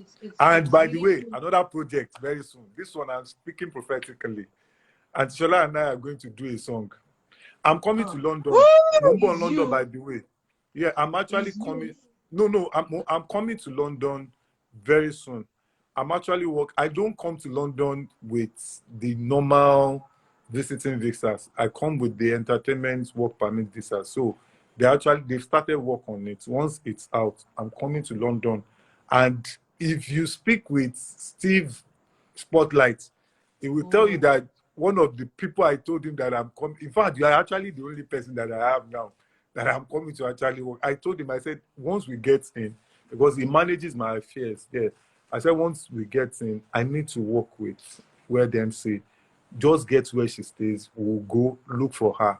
We'll do stuff. We'll stay in the same room. Wow. If I need to get anybody to do anything for us from here, that I will get. So that is also a project I'm so looking forward to. Yes. Yes, ma'am. Because we've been talking about it for years. Yes, and this, I'm sure it's going to happen this year because I'm coming. Amen. Amen. I'm coming. I'm going to jump off that question that person asked you the last time. It's really funny because I was going to ask you, what's the difference between a music programmer and a music producer? Okay, now, both nowadays, they do the same job. A music producer understands sound, understands music. In fact, all of those roles now, they are interwoven. Normally, what a music programmer does before is just to program beats. They call, okay, let me use the word music programmer. Some people call them beat makers. That is actually a better word to differentiate them. Like for a proper music producer, you are also supposed to know how vocals works. The right harmonies where they should be, the way vocals work. What are the qualities of a good vocals? What are the qualities of a good note? They are simple. Tonality, pitch. Is the person singing on key, which is what we call pitch. You look at the quality of the voice, and you also look at the dynamics to how the person is singing. You look at the bounce. You look at some of those things. You look at the words too that should not be said. Funny enough, people don't know that producers too are technically writers, because they don't want you to put a word in a song that they know they are going to censor when it goes on radio. Okay, if it needs to be censored, they actually cook everything together. What the producer does is they bring, somebody said BPM. Yeah, BPM is actually the groove. When I said BPM is timing, tempo. You understand? Beat per minute. That is what BPM means. So the producer is technically the all in all of that. But for somebody that is just a beat producer, it feels a sound, cooks up the beats, and gives it to the artist to just go and record, which is what we have more of today. It's not a bad thing. We need to understand that, because a lot of artists too are evolving over time, that all they need is a beat. They can do every other thing themselves. So it's not, because I noticed that people try to say one is good, one is bad. No, they are all gifted in their different ways. They are all gifted in their different ways. So that's the major difference. Yes. The new cats coming out, producer, artist, actress, actor, they have this blow mentality. How would you counsel them? Okay, I think we spoke about fame a bit. And no better person to be here with me than this, my Adaripo brother. This. Because there were conversations that we've been having since 2016. No, 2015, Abigail. 2015. Yes, we've been having this conversation about since 2015. Like I mentioned, fame itself is not bad. To blow is not a bad thing. But to use it well is where the issue is.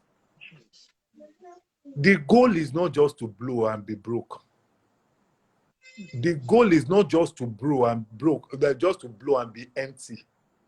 Because what I see, apologies to anybody that feels offended, is I see a lot of influential fools online. And I'm careful with using that word. They are very influential, but they don't have anything to offer.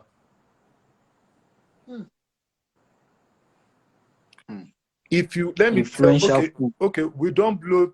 That's what TV said. Fame maintenance is hard. Now I'm getting to that now. See, fame maintenance is not hard if you know the person that made you famous. And I will explain this using the Bible. I'm not sorry. Don't be sorry now. I'm not sorry.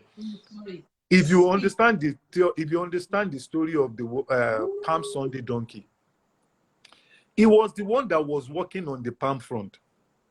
He was the one that was working on the clothes that people were putting down.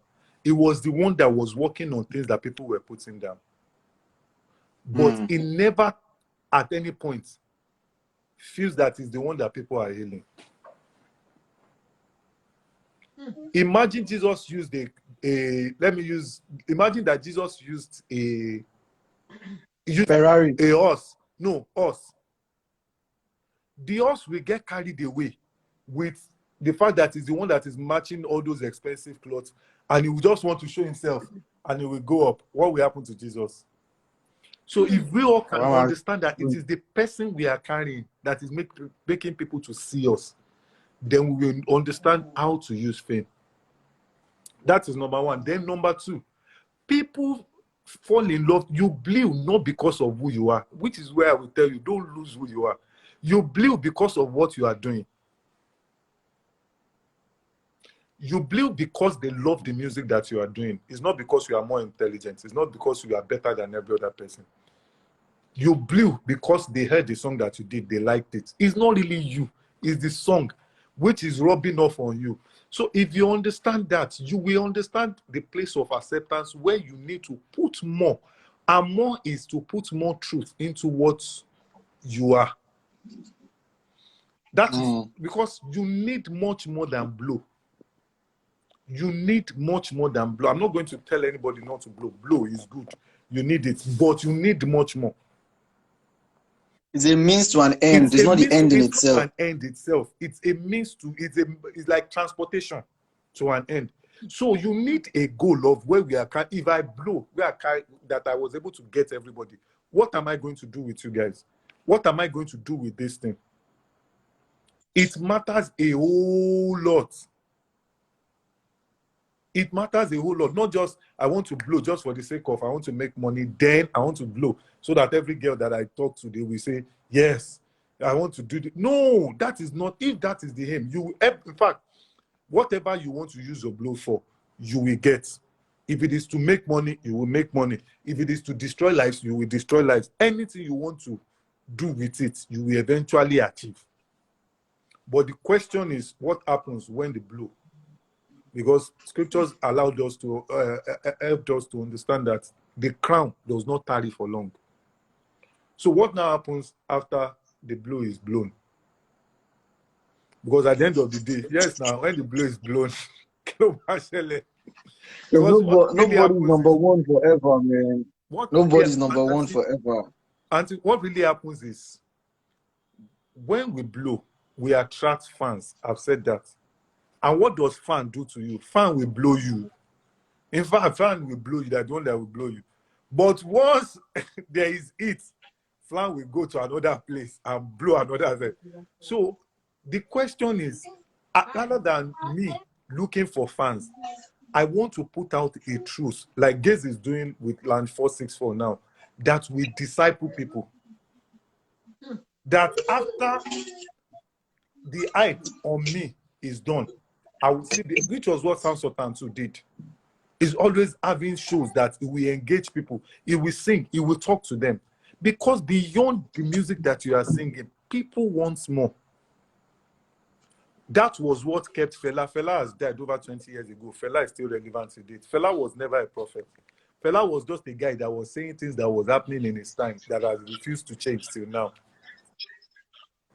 So I love something somebody wrote here. He said, when NEPA takes light, we stop blowing. And funny enough, unfortunately for many artists, still using the fan analogy, you know, when you remove the power, when you remove fan from the power, it doesn't stop blowing immediately. It will still be rolling, and you still think you are there until it stops. So that's what I'm saying. Before it stops, you need to know what you want to do with the people. People might say discipleship is a thing of the church. No, it's a thing that we need to. It didn't say disciple the church. It said disciple the world. Go into the world and make disciples of men. So disciple them, and you cannot disciple people when you are you don't know the root. You don't know the truth, because you are tentative about the whole. You don't know where you're going. Yes, now you can't take people there with you. You have to know where you're going. You have to have a goal, a specific goal, in fact, to know where you're leading people to. It takes somebody that is well to donate blood. Word. Because if you are not well yourself, how will you donate? In fact, as you are donating the blood, they are rushing the person back to the theater. He donated 1 pint, they will give you 2. They will now need to pay more. So at the end of the day, we need to know how to use this thing. Blow. I'm not saying don't blow, but understand the goal. The goal is not just to blow and just blow. If the goal is just to blow, you will get to one height that they call the dizzying height. Anytime you look down, you feel like falling. That is what is going to lead. That is what has led many to depression. Then don't, like I said, pay attention. No, you did not blow because of who you are. So don't always think because you are blown, you are smart or you are wise. You now go online. That was why I said we have a lot of influential fools because they have blown. They now go online. They will now be talking to people like they are the ones that brought us here. Some will tell you that don't do this, that never taste this, and they do. I don't want to mention names though, but these are things that we need to pay attention to. We need to pay attention to that word blow. I remember then that I can use Gaze as an example, all those years, and we were really bothered about blow. Shonoti. But yes, he has a goal, which today, subtly, he has blown, but he's not even aware, which is a good thing. In fact, when you blow, you should never be aware. He knows when we go out and I do things, immediately you want to start ailing me, I will run. I don't want to become Nebuchadnezzar. I don't want to study zoology. And I don't want to become. Gaze, there was, I think I've shared it with Gaze, that I read the story of David recently. That it just occurred to me that David killed only Goliath, but when you were going to sing his praise, they said he killed 10,000 men. And with social media nowadays, and now one person David kill. Now one person will kill. But now the people create the problem. Yes, now if the people did not sing that song, Saul will not be trying to kill David. Yes, you understand what I'm saying? So at the end of the day, we need to be careful with how we take. See, God created us in his image, so we deserve to be praised, but never let it get to the place of people worshiping you. You cannot take in worship. Uma bloni. Oranti nkan tó ṣẹlẹ̀ sí King tó lọ tó ka kíní tó ní Herod tó ní pé this is not the voice of man but the voice of God. The people said it. That is it's always people. It's always people. I learned earlier in life that the higher you go, the more humble you should be. And when I say humility, I'm not saying humility in the false humility that we portray to want to see ourselves. No, I'm just saying humility in a way that you are sure that this is God. And it should, in fact, if your humility does not lead you to be compassionate with the other person or to love the other person, it's not humility. It's false humility. Humility is not me as a top music producer now. To now say I'm in my church, I'm going to the toilet to wash toilet so that they will know I the CABASA is not good. No, that's not humility. Humility is actually for me to use my gift in church. And humility is for me that when people that do not, in fact, guys, we need to transit the place of humility to the place of meekness. Because that one, you can be poor and be humble. Poverty can make you to be humble. Because anything anybody back so you agree. But we need to transit to the place. Yes, we need to actually transit to the place of meekness. Meekness is you are powerful, you are able, but you choose to listen. You choose to. So it's like under control. Yes. You understand? You are still under control. People can still talk to you. People can. Now, I'm not saying you'll be perfect with it. I'm not perfect with it. Guys, you know now. I'm not perfect with it. And I know I might never be perfect with it. But that conscious thing, that was scripture funny. When scripture said gift of the spirit, then it said fruit of the spirit. Fruit of the spirit means that you have to cultivate it. Consciously cultivate it. It's work. It's not a gift that will be given to you. It's something that you have to do. Which is you have to be conscious to be temperate. You have to be conscious about it. So if you know some of these things and you understand how some of these things work, as a Christian, as not just as a Christian, as a young person, Because I know a lot of, Larry was not a Christian, Larry was a Muslim, but Larry understands the truth. He understands the truth. And I can tell you, Larry understands Jesus. Because Jesus never said Christianity is what we take into heaven. He said you will know the truth and the truth shall set you free. He understood the truth. Because, guys, ultimately now, you met someone. Yes. Yeah, we even went to his house together. Yeah, the house at Satellite. Satellite Town. And, you know, anybody that stumbles on this truth, I believe is saved. That the name of Jesus give you express tickets to heaven. Well, beyond the name, know the truth. And the truth is some of these things that we are saying, that you have to understand the person. He said, arise, shine, your light has come. Talumu light, is it not God? Then you will know that you don't own the light. So when I am under that light, I need to respect the person that is shining the light. Because if you should decide like Nigerian NEPA to switch off, so at the end of the day, these are some of the things that I think we need to understand on how to use fame. Fame is not bad. And personally, let me share my story. I don't live above my means. I will not do, see, it is not the car that you buy that will make people respect you. I think people will respect you more by the values and the things that you stand for. Come on. The content of your character, your essence. Your essence. They don't, because at the end of the day, now who buy car first? Now you buy old model. The car that you bought today becomes an old model when they do the next one. So are you going to keep changing those? I would rather follow Romans 12 to be changing and renewing my mind than changing cars. So at the end of the day, all of these things you need to understand. I know how to manage my dressing so that I don't have to be changing. Like they will tell you can't wear 2 shirts. Who said that? Me. Yes. I can wear a shirt for 2 years. Because at the end of the day, you will, by the time the content that you carry inside of you is speaking, people will not see the color of the shirt that you are wearing. In fact, everything that you are automatically becomes original to them. And finally, on this fame thing, fame is given to you. CABASA. Fame is given to you. Life coach, Baba. Life coach. I wish, Angela, I wish this boy is here. I wish everybody that becomes famous will be like Abraham and use it to be a blessing. I know a lot of people. I know a lot of Gaze and I. We've had. Is it not my clothes? Can you feel serious?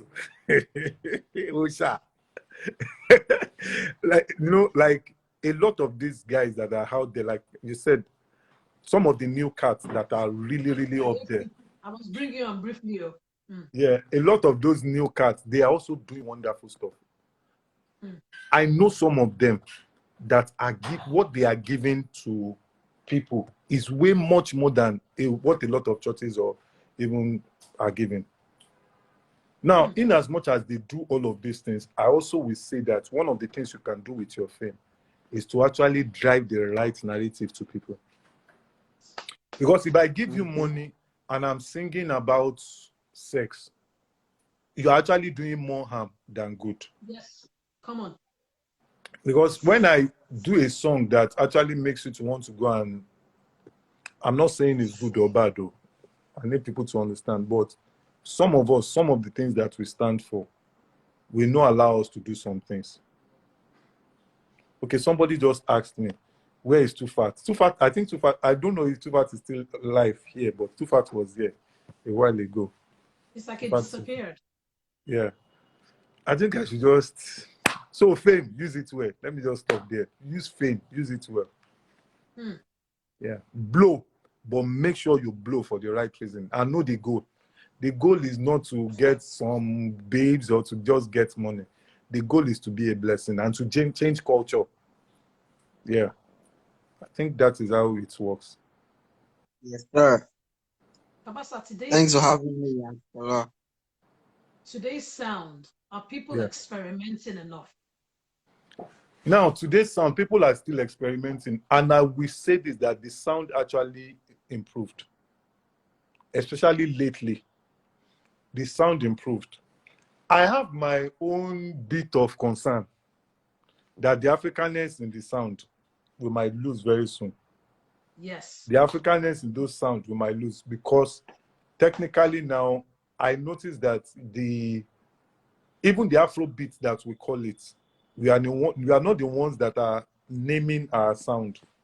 So they want to pack everything together and just give us one, and they want to determine how that sound will actually be.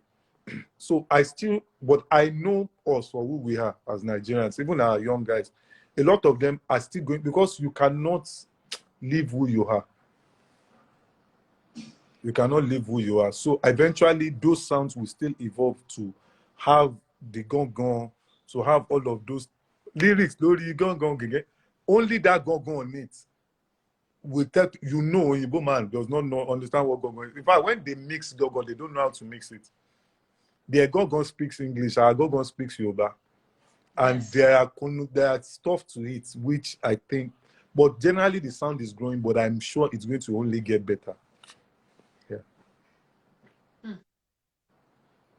I'm bringing Kaefi on. Yes, I don't know if she's going to be able to get in. That is one original African singer. She also did a backup for us on Isaac Gerard. Talk Kaefi Pelugo. What's that? Guess. Padi eti dagba. Oti logo. Agbada, ẹ má ṣe now. Kaefi àti oti logo. Mommy wa. No, now. Clearly, no. Isaac Gerald, we see you, bro. Good evening, ma. Good evening, sir. I was in Maryland near. Yeah. Gays, Baba. Terry, this babe. Kaefi Osha. Now, let me quickly say something about Kaefi. Kaefi actually represents. I've known Kaefi for what's it called? Over 15 years. 15. Over 15, yeah. Wow. Myself. More than 15. And that was why I said over 15. It was when I came to. Yeah. When we met, 15. Wow. So Kaefi for me, Kaefi represents something that I still want to see happen. Yes. Authentic sound. Yes. Yes. I wish, it's a wish, but I believe it's something that is achievable. Once I'm done with this Gays album, that we have it released, I have so much hope that it's still going to happen. And for anybody here that is not following Kaefi, I think they should go and follow her now. Kaefi was able to bring my sound from where I'm coming from. Kaefi was able to penetrate into my mind that I don't want to lose the Africanness of my sound. Every time I work with Kaefi explains the essence of why I'm doing music. That I don't want to lose this Africanness to it. I just want, anytime I hear her voice, it's like magic for me. There was a point that I wrote on my WhatsApp. This was like 4 years ago. I said I need to go back to all my unfinished projects. So the first person I called up was Kaefi. She didn't know. She was the first person that I called up that this is an unfinished project. Until now, it's still unfinished because we've not actually brought out any new stuff lately. We intend to start bringing out new stuff before the end of this year, and hopefully next year we'll do more. She is one of the few that has been true to the sound. Yes. She's so gifted that she can do, all the normal juju music that people do. We call it skoskola.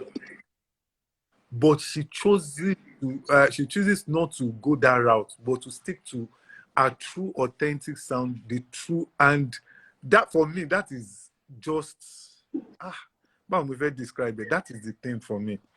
And for a lot of young cats that are coming up, they need to learn that tenacity.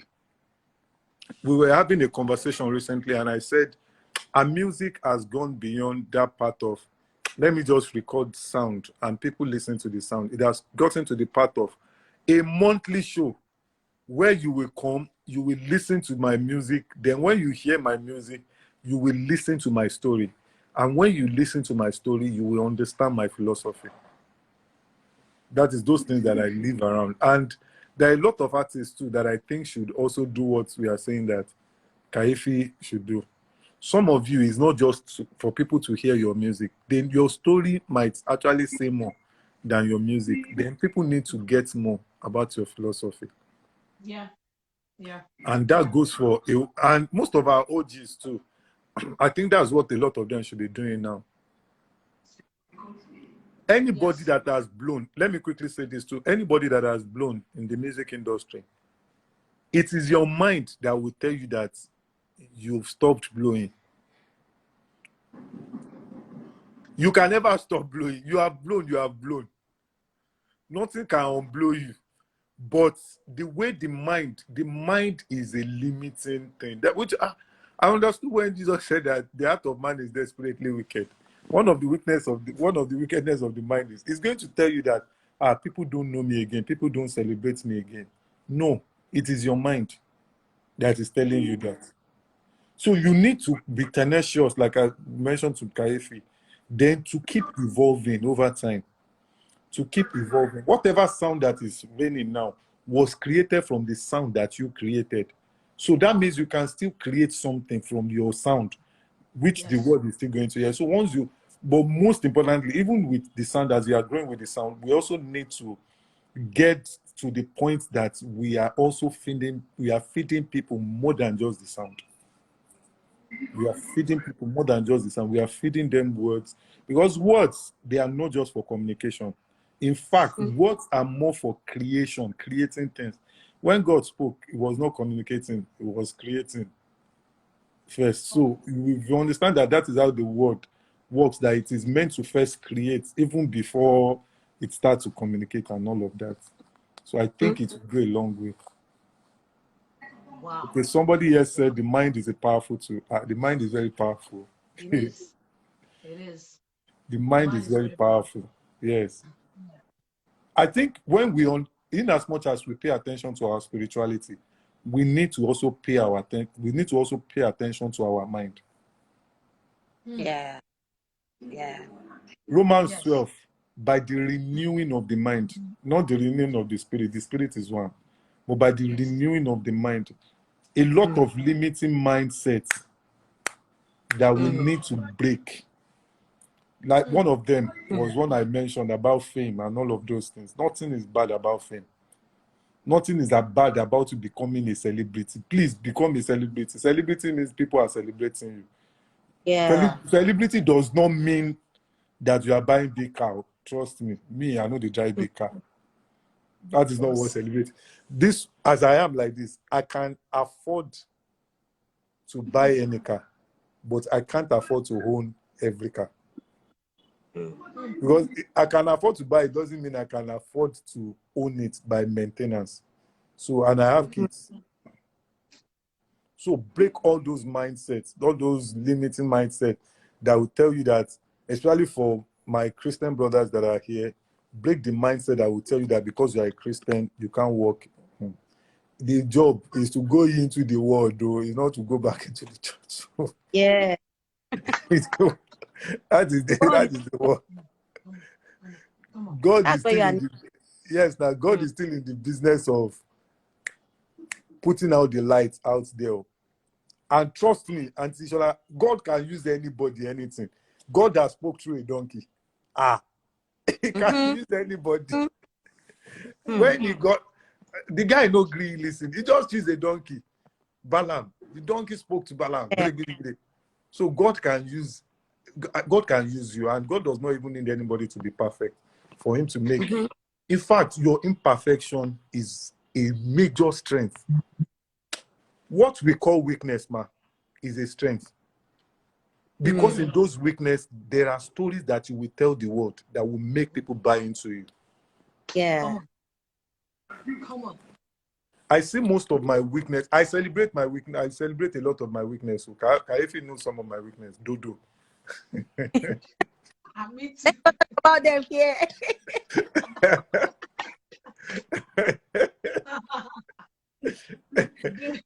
So I celebrate my weakness. Weakness, I must celebrate them. The things that I can't do, there are reasons why I can't do them. Instead of us, because if you notice, there's something that we love to hide. We love to hide our shadows. But wherever you go to, your shadow follows you. Everywhere. There is so much power in that shadow. There is so much power in those things. We have become so many things except becoming ourselves. Because we run away from those those weaknesses. Those weaknesses, there are things there. Because, and I will say this again, to this particular question, to just round up this question. This will help a whole lot of us. Your identity cannot be announced by you, by false humility. Your identity cannot be announced by your faith. Your identity can only be announced by your audacity. And care needs to be taken. When you are audacious, people will say you are arrogant. And I learned from Jesus. Jesus faced people and said, I and my Father are one. And they were angry. But you need to also understand the place of audacity and pride. And arrogance, rather. Audacity is me stating my value. That I can do this. The Lord that delivered me from the hands of the bear, that made me to kill the lion, will deliver me from this uncircumcised Philistine. But pride is, or let me use the word arrogance. It's when you overestimate yourself in trying to put other people's down. When I come to the table and I'm saying, I'm better than all of you. You don't know how to do it. I can do it better than you. That is where arrogance is. Audacity is, and I can do this, Yes, you can do it, but me. In fact, when you understand audacity, you will understand your difference. Yeah. You will understand your difference that, I know you are singing very, you are very good, but I also have a gift. Take it back once I do it like this. Because I saw people in the Bible that, and almost every great person that I know, and Shola, they are audacious. Jesus that we enter the temple and go and be telling them that God that everybody calls their father. You can't reach your tongue. You can't say my father. He was so audacious. And you will see people too. You will check most of them. Look at Bill Gates. He will look at it. He will just say what he wants to say. And bam. That's why you will see some of us who will say, those people that are great, they are using juju, that you can't look into their eyes. No. The lion is audacious. That's why people can't look into his eyes. The same way, and I'm encouraging, if you are Debbie, I'm encouraging anybody that is here that, see, audacity, people don't like Bonner. They say he's arrogant. But I would say Bonner is very audacious. Because I've never heard Bonner say, I'm better than Whiskey. I've never heard Bonner say, I'm better than Davido. And a lot of these guys, they even say, Bonner will tell you, I'm the best thing that will come out of this place. There's nothing wrong with it. It's audacity. Yes, I'm confessing I'm the best because this is the best version of me. My competition is not Kaifi. My competition is what I did yesterday. My competition is myself. I'm a monopolist, so my competition is me. Everybody that wants to be me, they can be choosing to be number 1, number 2, number 3, number 4. But I am just one. And my competition is what I did the last time. So audacity is I come to the table, I'll tell you, this is the best version of me. I am the best of myself. So take it. And I have to be sure that what I'm even telling you that I'm the best at, I can do it. So that should also help a lot of young people that is here, that you want to get into this thing. And please don't play with your faith. Don't play with your faith. Your faith is your work and your belief. You need to have something that you believe in that makes your work to find expression. Because faith is belief plus work. I believe that this is what is going to happen. So I go to work to do it. So let your faith be rich in not just the name God, should be rich in the principles that he has put down. These principles of excellence, the principle of order, the principles of honor, the principle of favor. I've learned so much. Favor, law of favor. You need to get favor from God. You need to get favor from man. As much as you pay attention to favor from God, pay attention to favor from man. If you are going for a meeting, use perfume. It's a law of favor. So No, that you nice. smell nice. So that you don't get into a room and people will be doing like this. You know what I'm saying? Yes, So, smell nice and I'm saying faith, not from the place of religion. I'm saying it from the place of spirituality.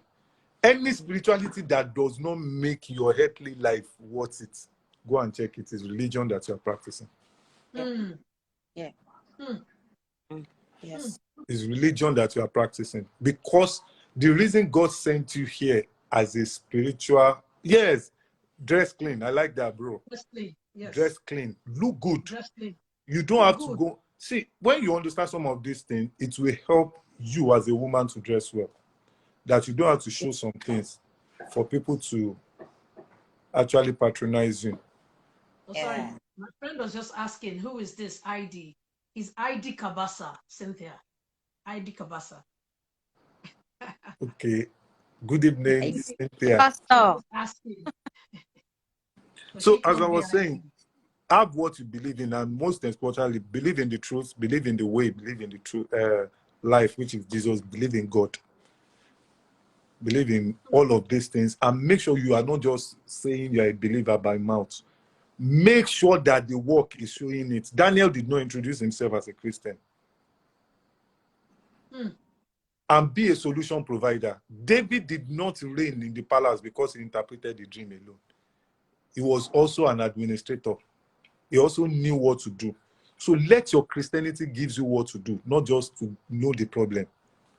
Most of us, we know the problem. We see visions that we see the problem, but we don't know the solution. We know that COVID was going to happen, but we don't have the vaccine.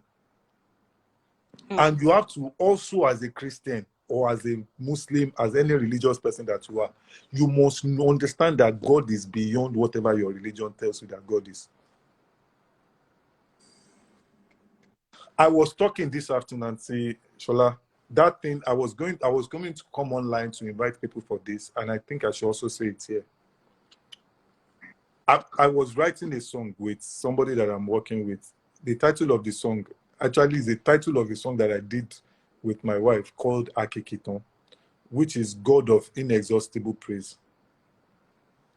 And I was going to write the verses, and I was telling the person that we should write the verses, and I realized that the person was still referring to the things that God did in the Bible. And it came to my mind that we cannot keep God in the past. We cannot just keep saying things that he had done in the past.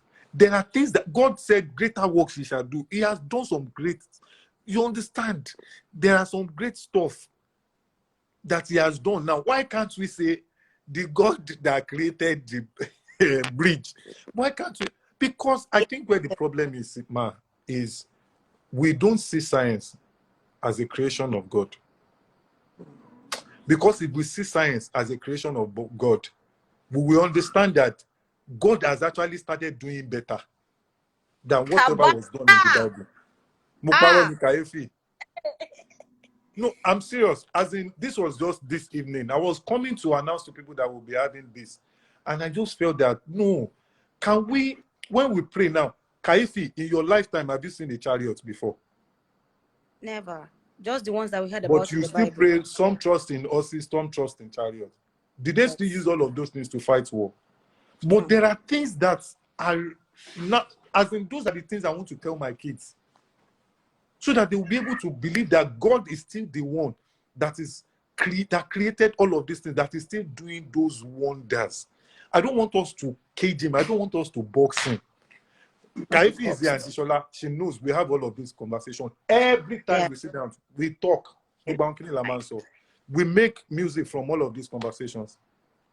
We create music from these conversations. We don't just create music. We don't get into the studio to say, okay, let's just create music. Oh, yeah, no, I don't. Conversations. No, I want to have conversations. Those conversations should be able to lead us to a place whereby we are making music from the place of, okay, we understand what we are doing. Yes. So if we can start to look at things that God is doing now, sincerely, only my contact. But unfortunately, we are very transactional with God. We are very transactional with faith. We are very transactional with all of those things. So we still want to call God by the things that he had done for us. The same answer they gave to him when Jesus asked that, who do people say I am? They called him the Savior, which he is, the healer, he is. But the one that really defined his DNA, that you are the Son of God, he said, so we need, when we start to see all of those things, sincerely, only Majadi. And I pray that I have a lot of gospel artists here. Let me use the word gospel now. Another time, hopefully I will come back here. I will explain the difference between gospel music and stuff. What we do in the church, by the way, is worship music, because it's music to God. The gospel is meant to go outside, not inside the church. So a lot of artists that actually do worship music, please, you need to come to the time. Now, I listened to this song by Hillsong, So Will I. That is bringing God to now. Bring him to now. Bring him to now. Bring him to now. He's healing people of cancer. He's healing people of HIV. Yeah. A lot of things are happening. A lot are happening. So can we just bring, yes, the God of Abraham, Jacob, and Isaac did wonders.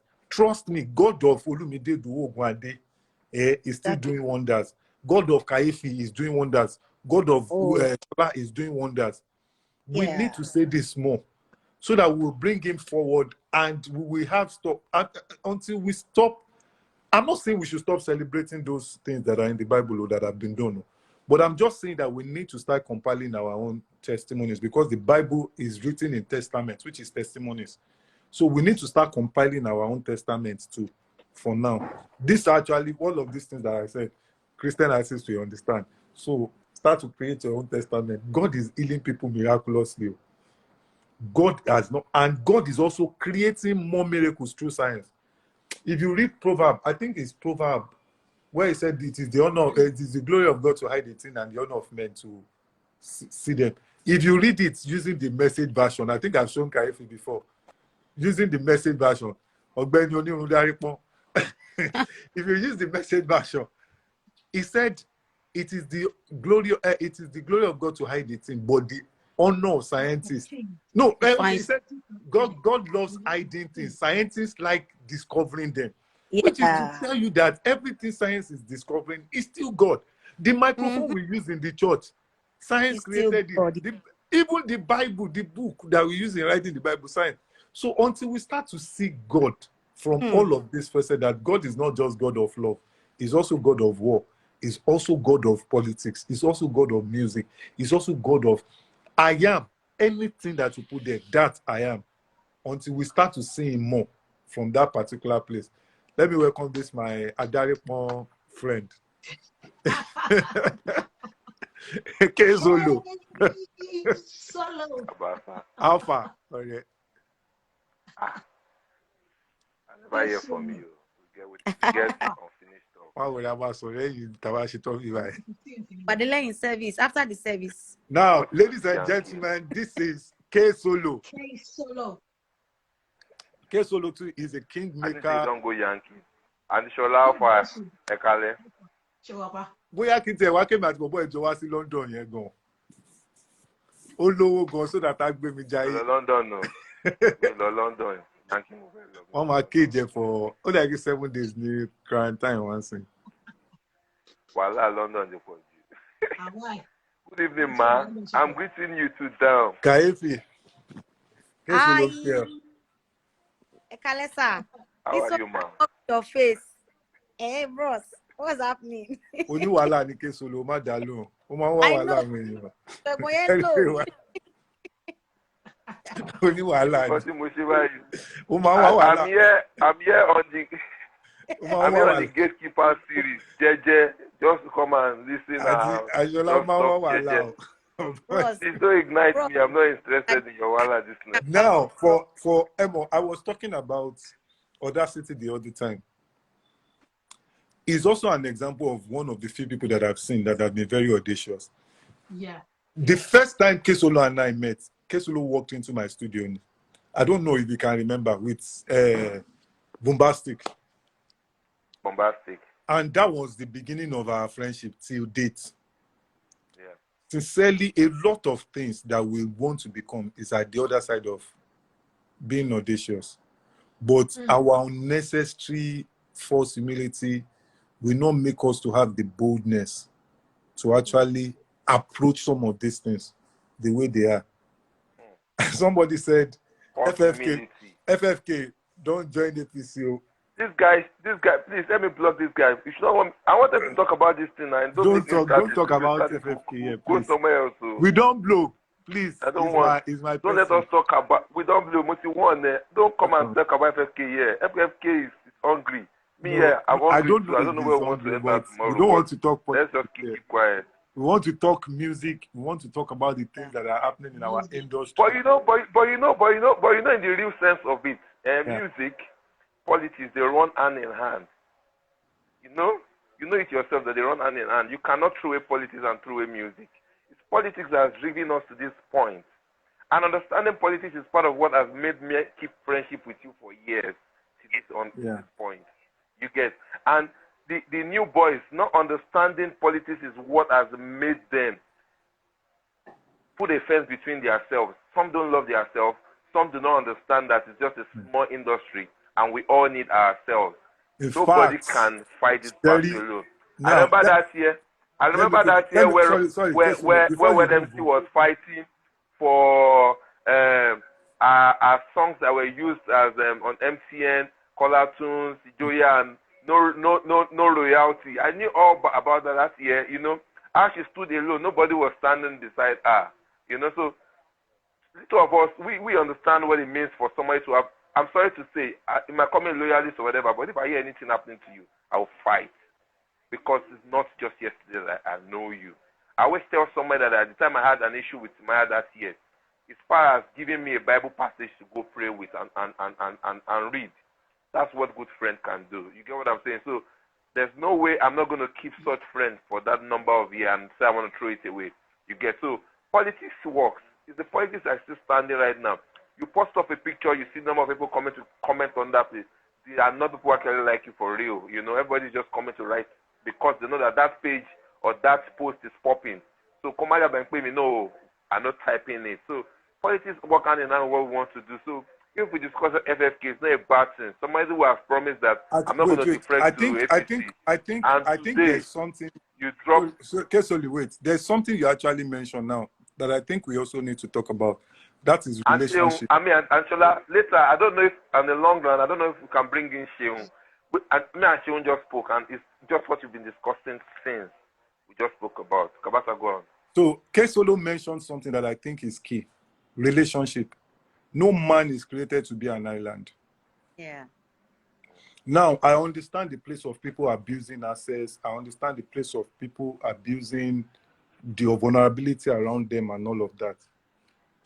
But whether they abuse the assets, whether they abuse the vulnerability around them, you still need people. One is not enough to achieve greatness. We need people. Yeah. We need people, which is that we need we need collaboration. We need collaborations between artists, collaboration between artists, producers, collaboration between producers themselves. Yes, I know in time past it has not really been too, let me use the word, palatable for a lot of me. I still believe so much that when all of these collaboration, when they happen, is really going to help the industry grow more.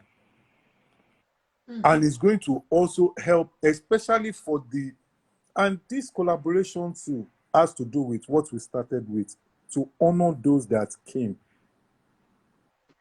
that laid the foundation. Yeah. Sorry for example, CABASA. Rugged Man's birthday is close by, so I set up a WhatsApp group with a couple of people because during the other big brother during the lockdown when this young boy Lekon won, I was part of a team that worked with him in pushing and all that. So there's actually a method they use in gathering fan bases and all that, bought him a car, did all that. My own is this: I'm not supposed to say this or I'm not supposed to do this, but I Rugged feel said you want that a Rugged car. has given, yes, Rugged wants a car, you know, so Yeah. Rugged has given so much in the industry that it deserves more than a car, you know, so Yeah. we put up a WhatsApp group just to honor him for his birthday. Yeah. And I think it's what I'm coming. I'm actually, you know? Rugged and I were on a live last week, which we also mentioned. And, you know, let me quickly say this, that we need to honor those that came to lay CABASA, the, ma. that's what gave birth to this vision. The Yeah, we gatekeeper need to, series. that honor. I pray that the woke generation will not take my words out of place. You are lost where you are if you don't know where you are coming from. Well, Kabasa, but you Wait, know that there's I'm nothing you going want to somewhere. say now. Only someone with a wise mind that will understand. 1 second though. You are lost where you are if you don't know where you are coming from. Yeah. Let me explain this. Let us say you left Abeokuta for Lagos. You are now in Lagos, you've enjoyed, and you've forgotten where you came from Abeokuta.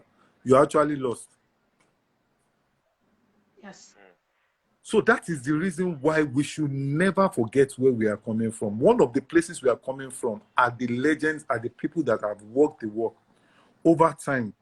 Not just even the, what is it called? Not just even the, oh, okay, I think Ojikutu is Cash 11. That's Cash 11.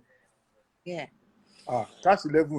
What he said there, and I think the reason why I guessed is he knows that this is what I normally do. If I have anything, I will share with you so that my head will actually be free. Auntie, let me tell you how I actually evolve. What I do is I empty myself so that I will be hungry. If I have anything new, Tesolo, what I do, I shed skin like the snake so that I will have a newer skin. Once I have shared everything that I have, there is hunger to go and get new ones. So it keeps helping me. So what I was saying... Now you said something. You said something about you being misquoted and getting your words wrong. I've always said this to you, and I'll repeat it. There's so much that we need to still keep saying. We can't stop saying it. The point is this: there are people who actually paid, and they live on trolls. They live on eating back at every word you say. They will never want to get it right, but that should not stop us from talking. Solo. The same way I spoke to Paul Play. My brother, the same way I said to Paul Play. See, the point is this: I told Paul Play, you have a lot of ideas to yourself, and I'm part of people that actually stole from you. The point is this: these things you have in you, you didn't even give a lot of us. Somebody like, I won't lie to you, Paul is a very stingy giver. When I say stingy giver, CABASA gives freely. You know, coming online and be able to tell people this is what I feel, this is what I think you should do. Paul will never tell you.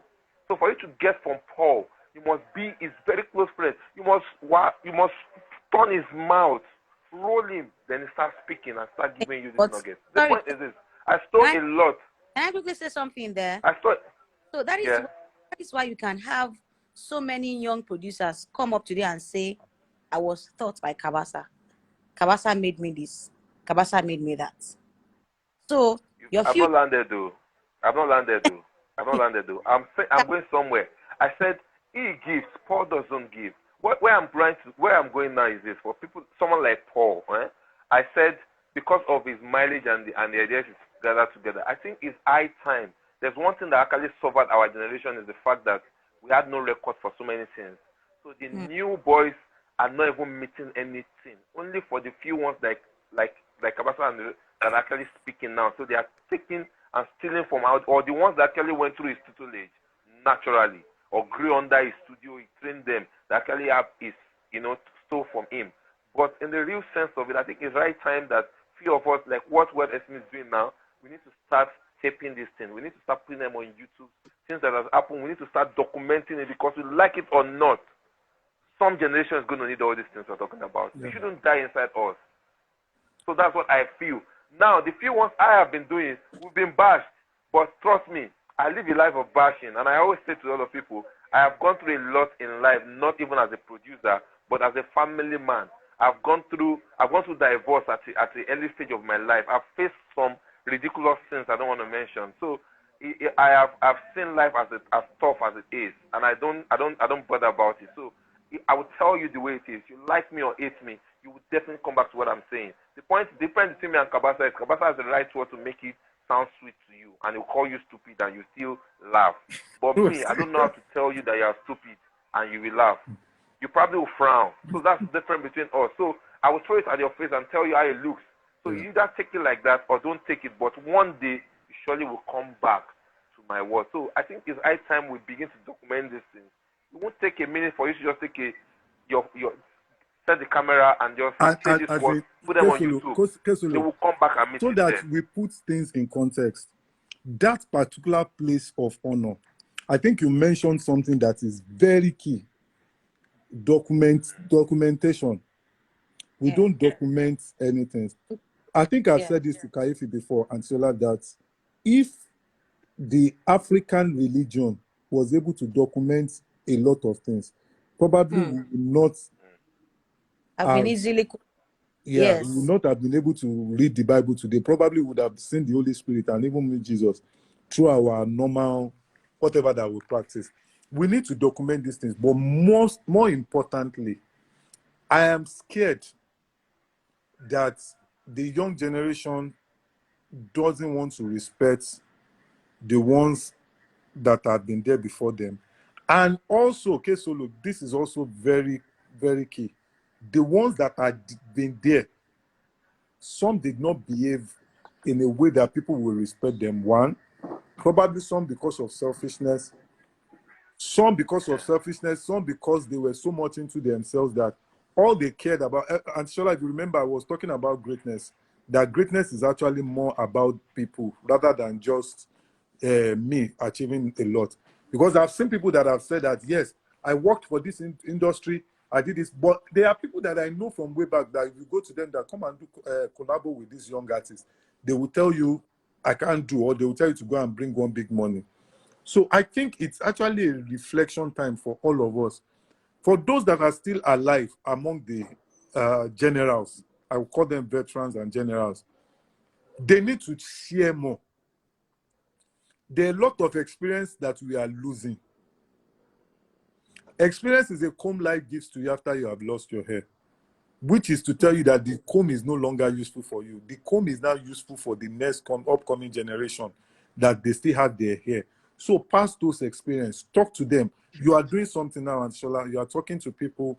You've been there before me, and I met you there, and you've shown us love. You've never at any point, and Shola, you don't treat people like myself like you are even older, which is major, which is what I think most of the OGs, they also need to put. We need to stop feeling entitled. Entitlement is a major problem. Yes. Don't expect people to automatically respect you because you are older than them.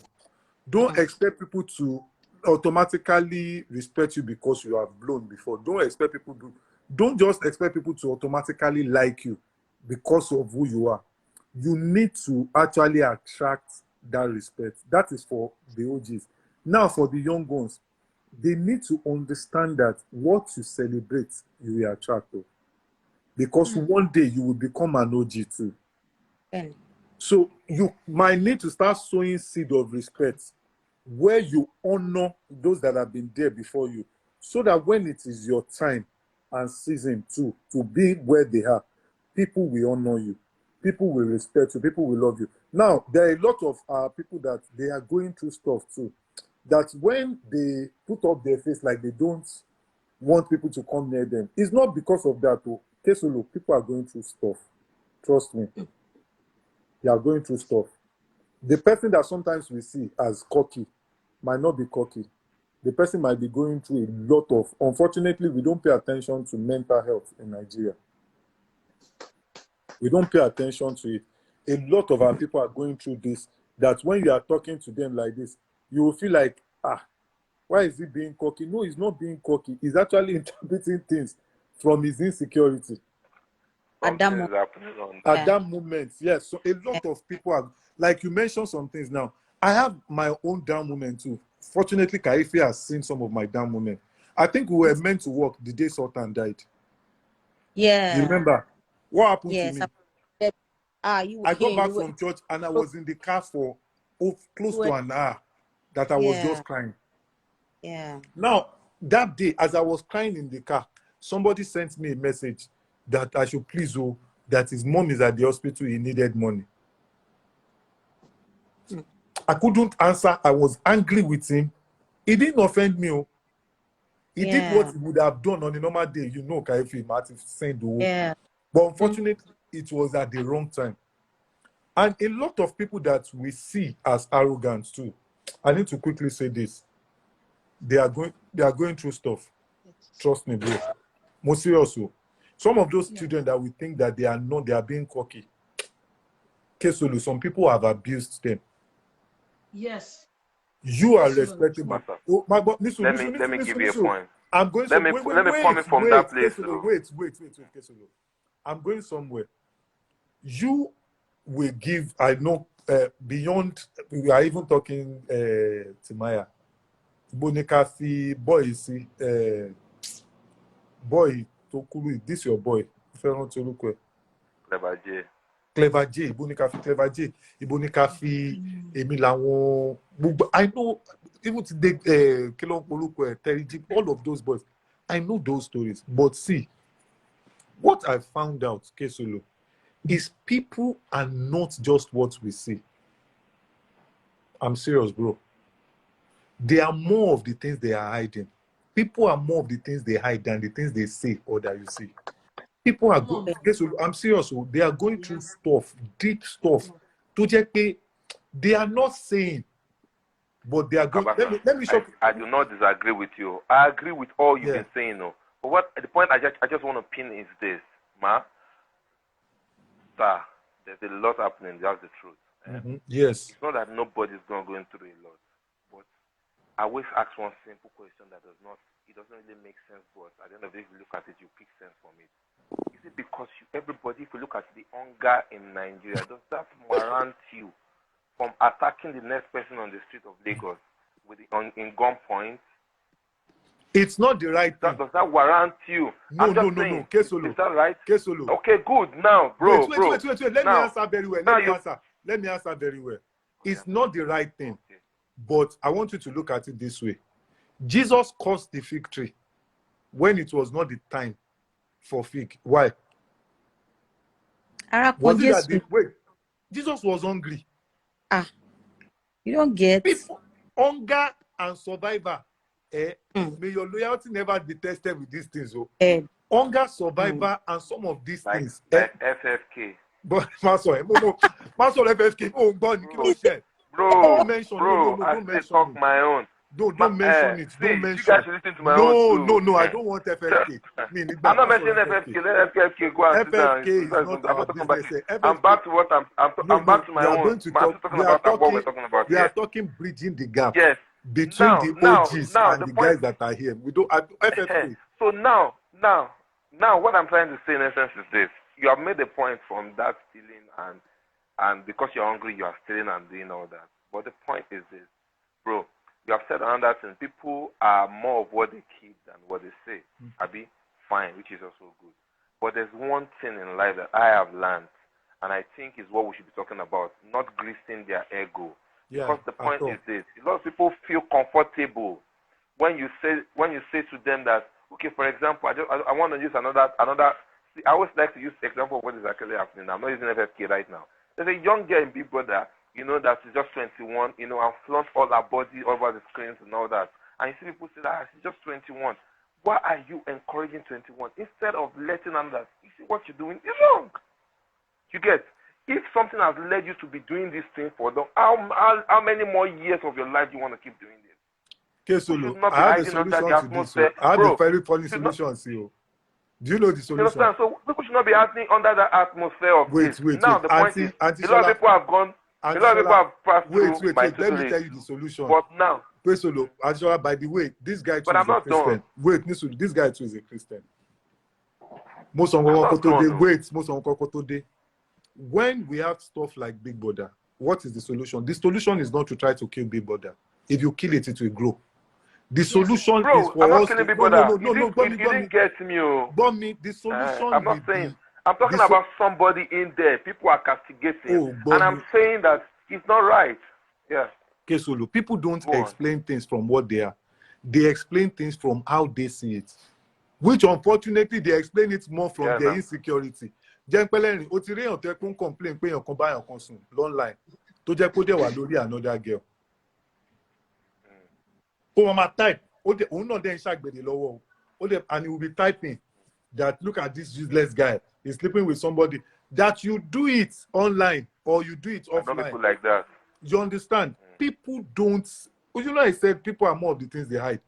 I know some men that do that too. Yes, they actually cascade people who sleep around, but in the house they actually sleep around. I told Kayefi one day and my people that when we pray the Lord's Prayer and we say deliver us from temptation, it is not really deliver us from temptation. It is deliver us so that we will not be caught.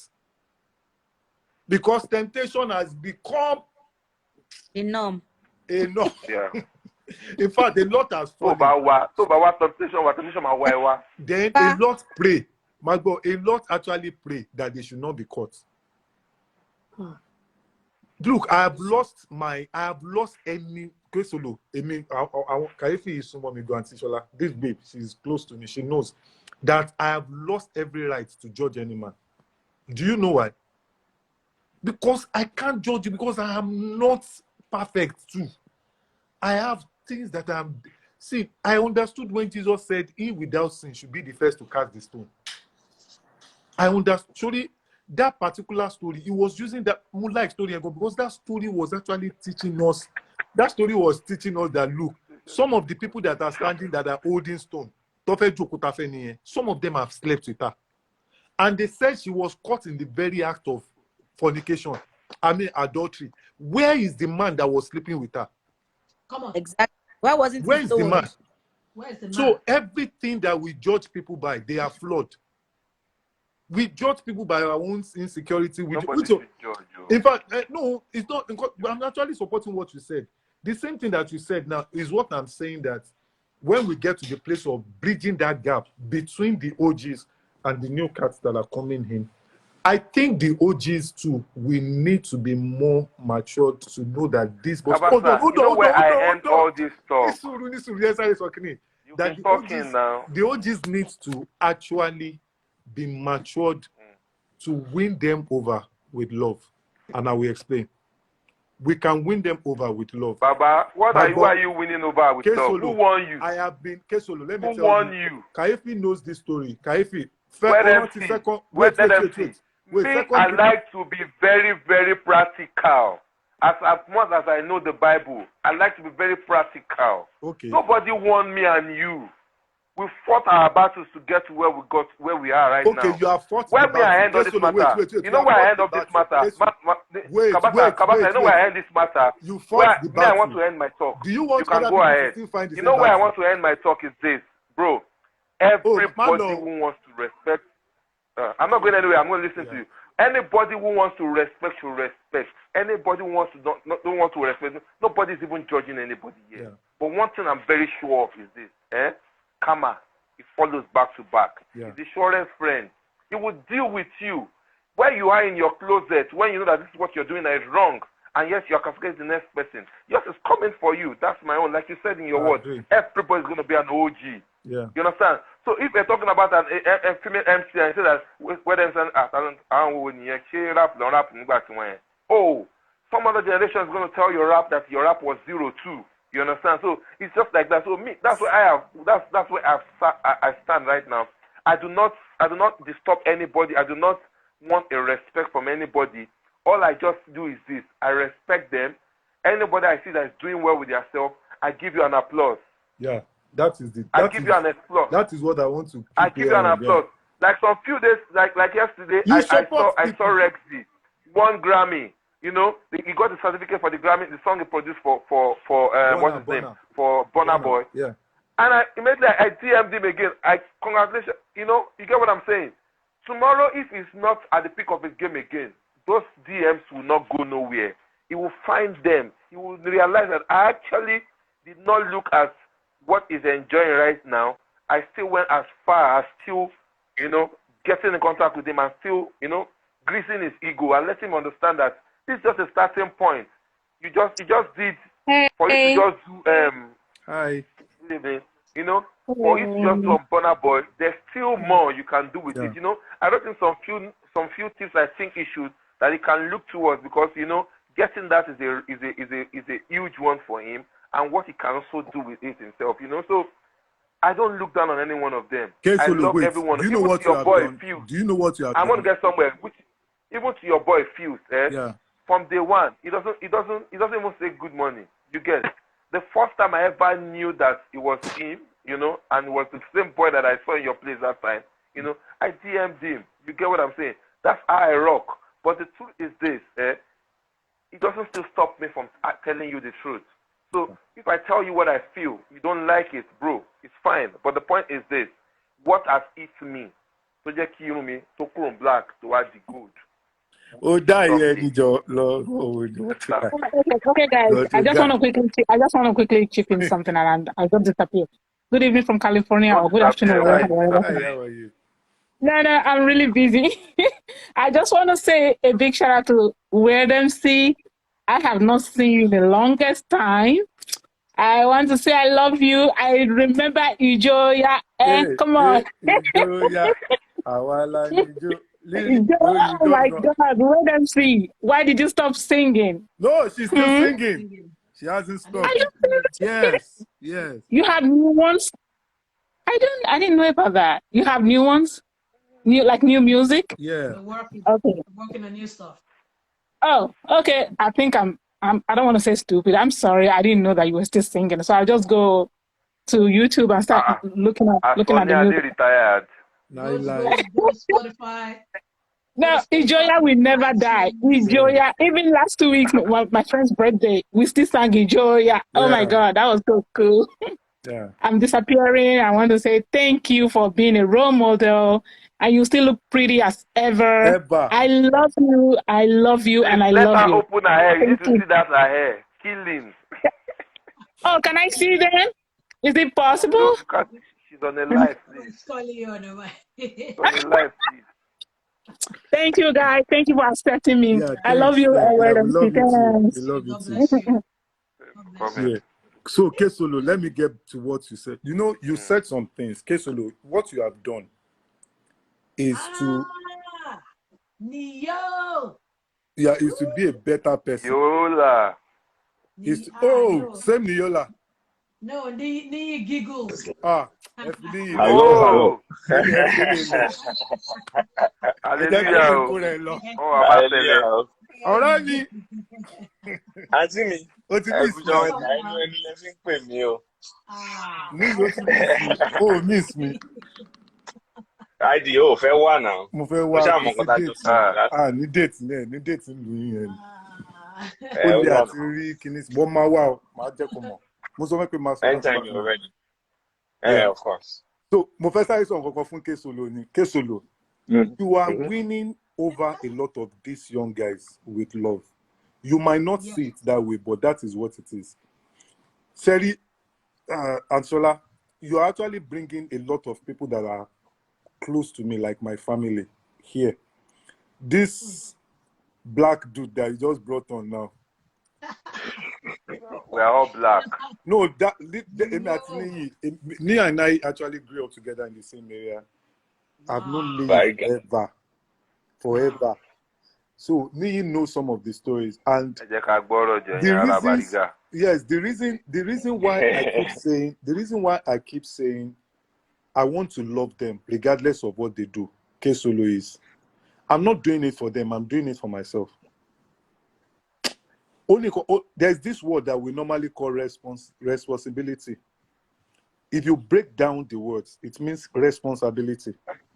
When they say you are responsible, what kind of response do you give to what people? If your response to what they are doing is pain, that means you have pain inside you. So rather than me, do you know there are some of these boys that they will come to Ola's place to record. I won't mention the name of the person. Ola nearly slapped him. I give you one. They said, "My bite say CABASA lo know what it was a guy afa now." So when the boy heard CABASA, obviously he knows the name, but he couldn't really pick up the face. So the boy came back and started hugging me that, he's so sorry, blah, blah, blah, blah. But what I'm saying is, there are times that, like for me, I will actually prefer to risk, even when you are behaving like something is wrong. I would rather prefer to respond to you in a more loving way. When that does not work, there is nothing stopping you from shutting down access. I do that a lot, which is why I think we have the block button. So you, as in, Kesolo. Now we have restrict button. Now you'll be seeing ourselves. You understand what I'm saying? So you can do all of that, but I would first prefer to first treat you with, okay, boya o money, let me show you some love. Immediately I sense that is arrogant. In fact, for me, for everybody, when you sense there is arrogance, don't do what I will do. Because personally, me, I don't give up on people. Of course. I don't. People that have hurt me, they are still around me. Because I also understand this part that God can bless you through the same vessel that hurts you. So for me, I keep you.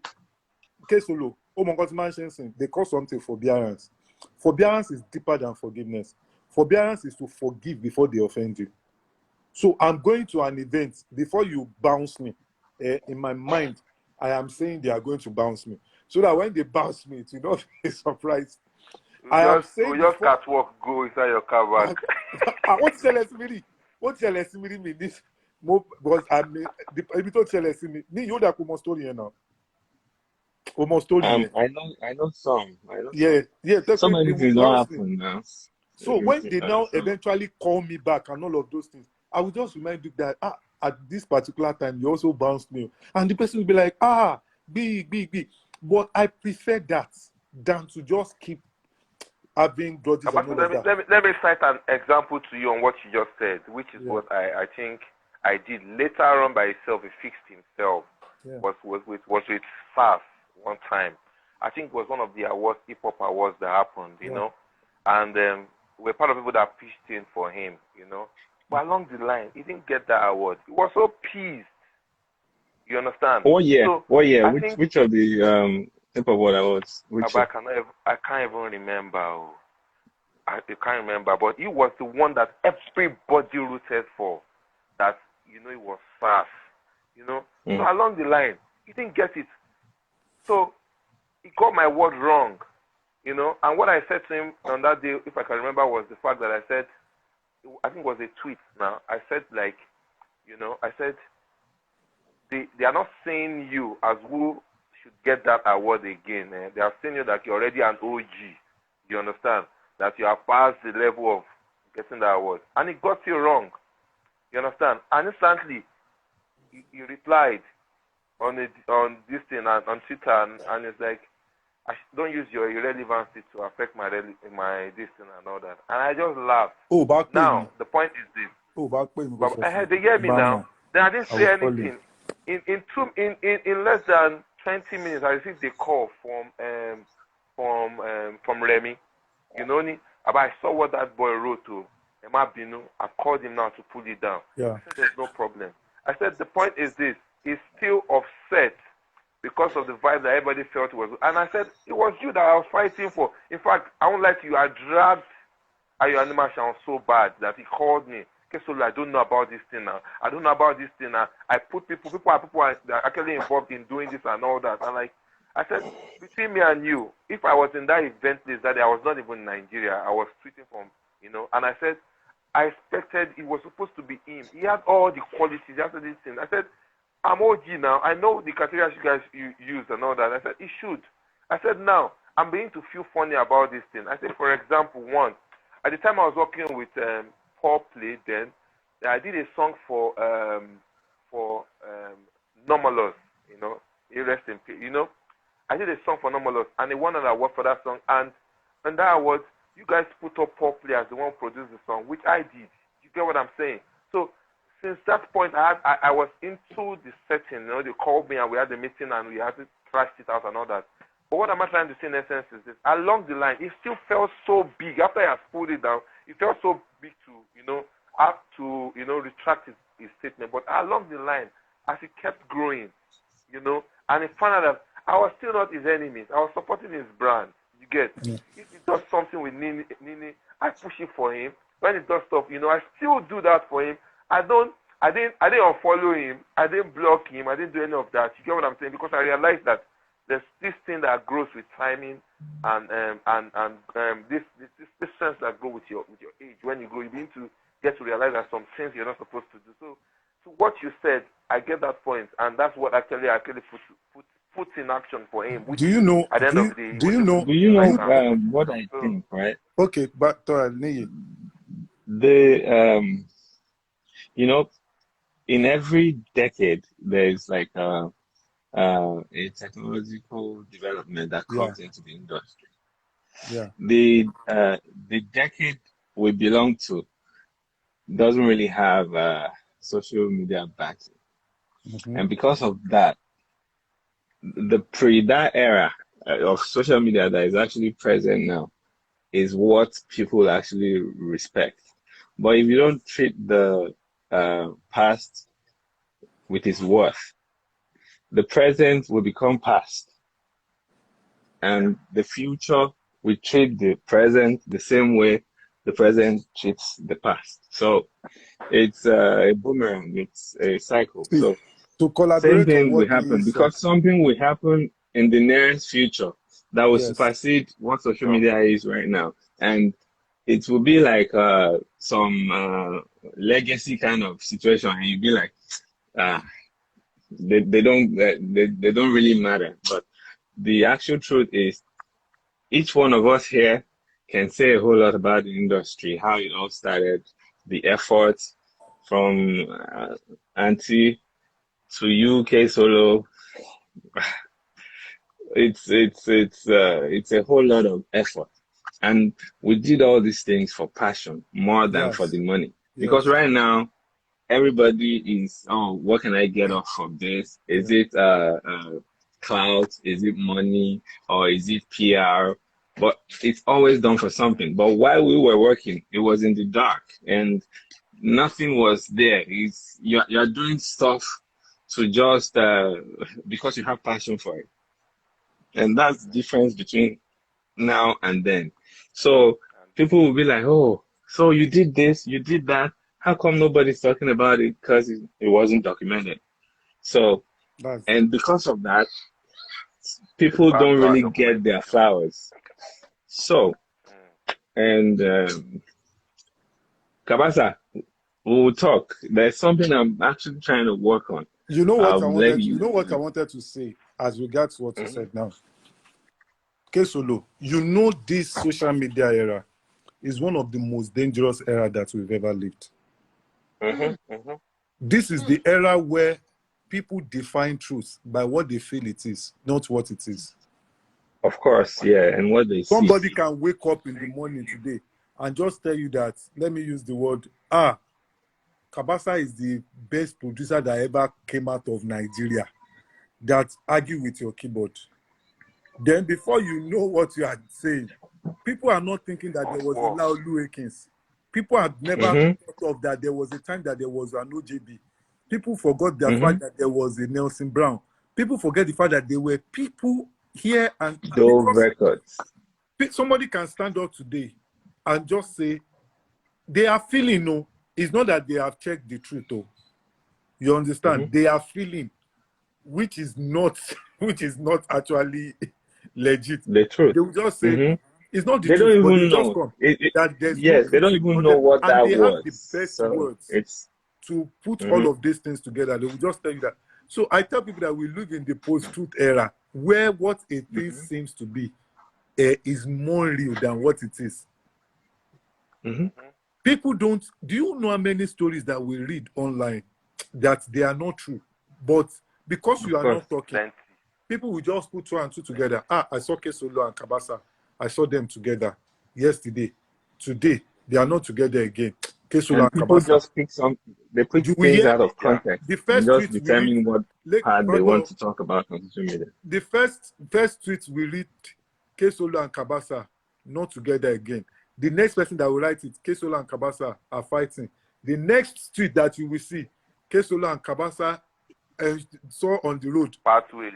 Before you know, the next thing that you will see, Whoa.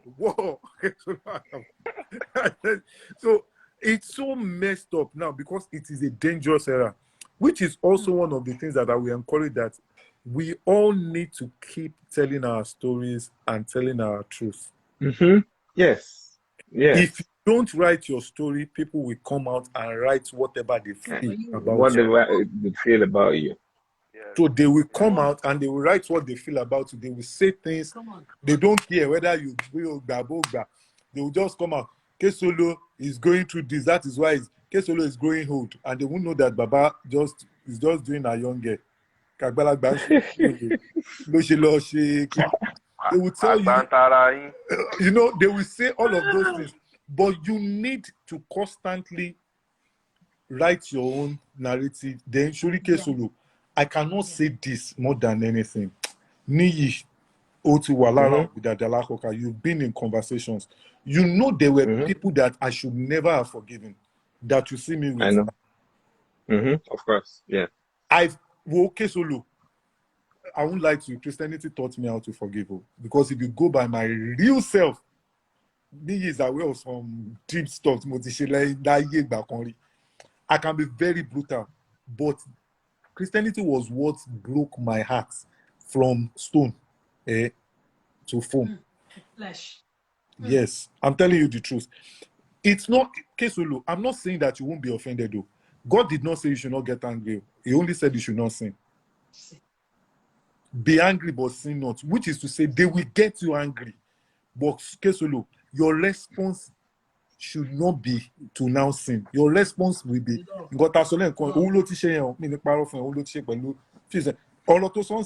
obviously the next time I see him, I will raise it. And don't see, a lot of times I find excuse for people for doing what they did. I was having a conversation with my wife recently, and I was finding an excuse for somebody that was doing stuff that is bad towards me. And my wife was angry, and she was saying, somebody is doing this, and you are almost like seeing it as weakness. But what she doesn't know is that I'm looking for a place to look for to forgive that person. Yes, sir. That's what I do. Yeah. I must see something good, because it is what you focus on that we go. Yes, sir.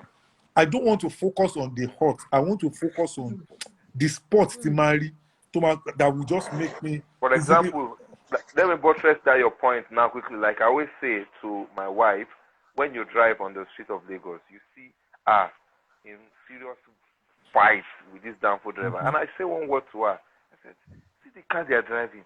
They are stressing. Yes. There's no AC, nothing. You are stressing. You are killed. Their brain, they hurt. So you should expect irrational behaviors from them. So don't blame them. She's like, stop looking for excuse for them. Does that make them to be acting like mad people on the street of Lagos? I said, yes, because the brain is hot. Police too. So your brain is killed. You are even supposed to be normal. Yeah. But now you are behaving like you are not normal with them. Yeah, you should calm down, because you reduce yourself to that level. So I think you can't overstate this. But bro, we cannot overstate this. But the truth is this: like you said, during our time, some of our own people misbehaved too. Yeah. They saw themselves as small Jesus. Now the world is like has isolated them. You know. So the point is this: these boys too. You cannot as much as you want to show love, like you said. When one or two of them is over or abusing that fact, you can zone them away, like you said. But the point is this: like I said, my own is this: what you have acquired today, nobody shift for you. All we have today, nobody gave us the chance. As much as we did everything in the name of love, nobody gave us that chance. You get what I'm saying? So, bro, they have a chance now. Like I said to all of them, internet power has given a lot of people a chance to make it easy, to become big, and also allow them to talk. So yes. Okay. So you are free to be who you want to be. So that's the reason why you see somebody like Jim Mike who go pick one of those boys and beat them up, because it feels like know when was that thing real? Yes, it was real. You understand? So you're a kid, and at the end of the day, you're actually abusing me on social media. I can get you. You got the voice out, and you know. But the point is this: we don't need to. I think we all can't be like we need him. to round up. We need to round up now. Yeah, we need to round up. Yeah, we need to round up. So I think the major So thing in that the we need. final, my final word, like Okay. I said, is this: I feel everybody should grow and learn in the best way they can learn. You can't force anybody to learn in the way you learn. Yeah. You can't force them to see life the way you see life. So life has a way of dealing with everybody, which has dealt with me, that has made me keep your friendship to this. That still makes me also run after me, regardless of the time and when we've been. So my own is this: I don't have issue with any one of them. I have love for everybody. The fact that this our industry is just very tiny like this, very. It's just that merry-go-round. That's all I have to say. So I think for Nice Lee, you have something to say before I talk. Yeah, I didn't catch the whole discussion. The whole vibe. Let me quickly give you the whole vibe. We are trying to get our legends to be respected. Yeah, they need their flowers. Yes, their honors and this all year of that. had really taught me a lot by some of my friends that actually passed, and from there I know that anything can happen in any moment, and anybody can be gone, and that's it. So Dr. Frabs, Larry, yeah, and so many other people, and it was just like yesterday, and there's no shying away from hearing what they've done, and every time I do, there's a way I feel, and since then I've tried to actually reach out to people more, especially people in the industry that we've done stuff together in the past, and just to like I was in America. He came all the way to look for me. Yes, I do a hell of that, and basically it's just for what it is, and everybody can be like that, but when we see ourselves and we have something to actually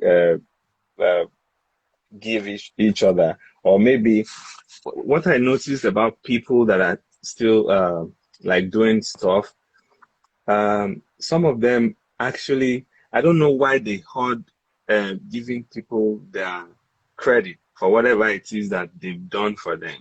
So whenever they're telling their stories, they just speak some parts that makes them just look good and not the rest of it. Nobody is an island.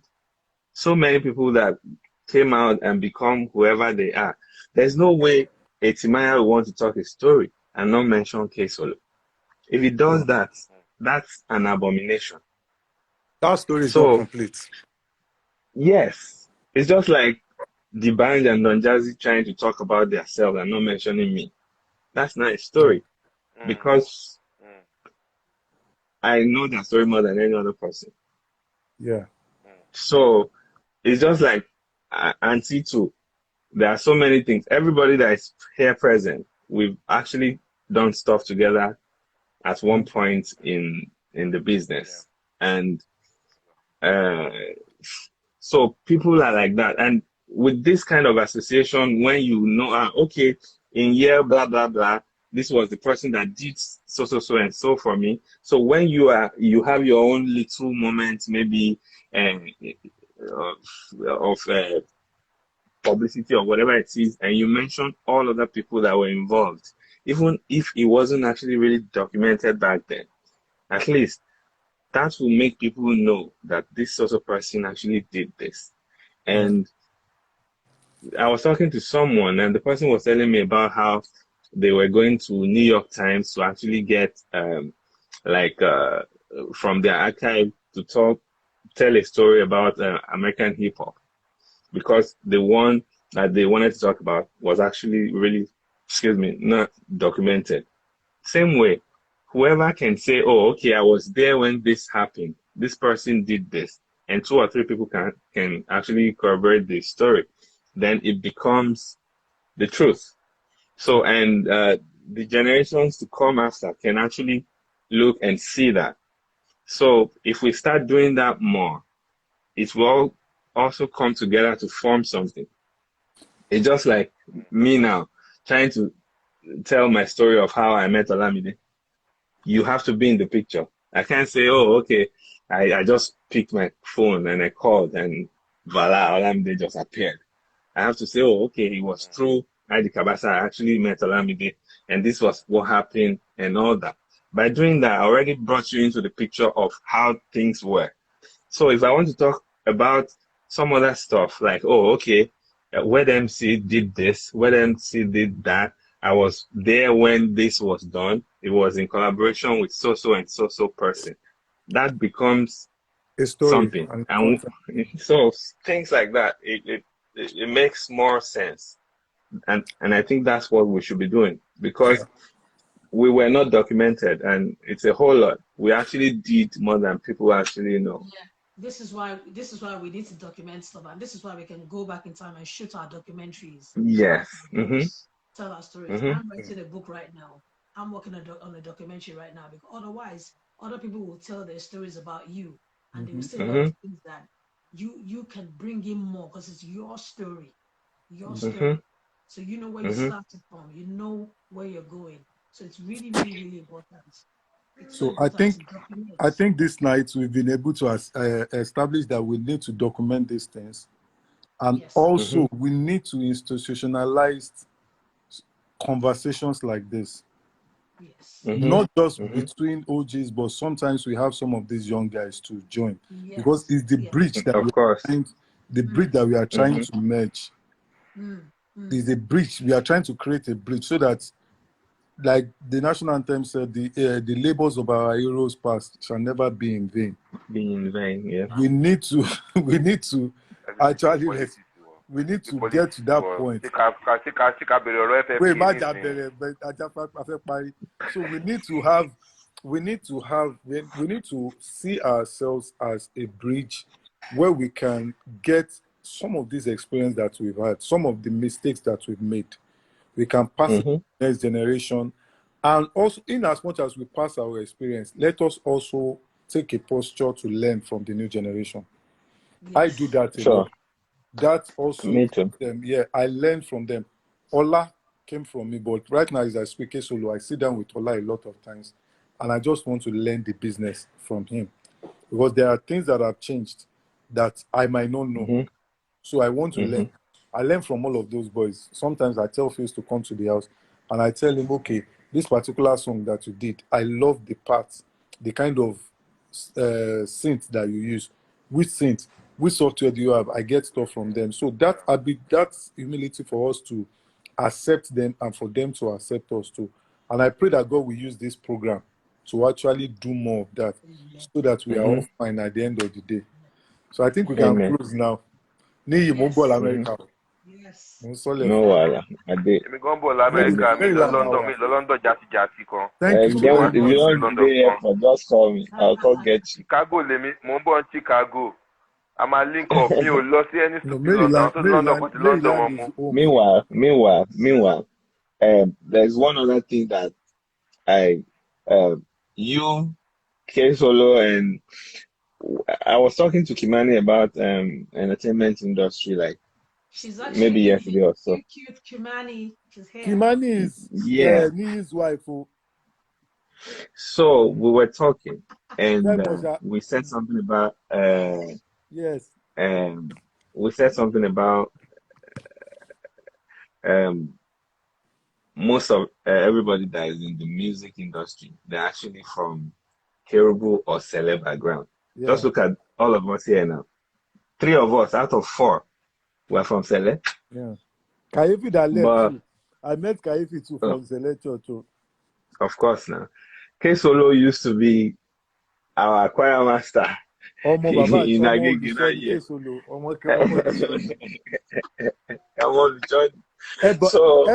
Lord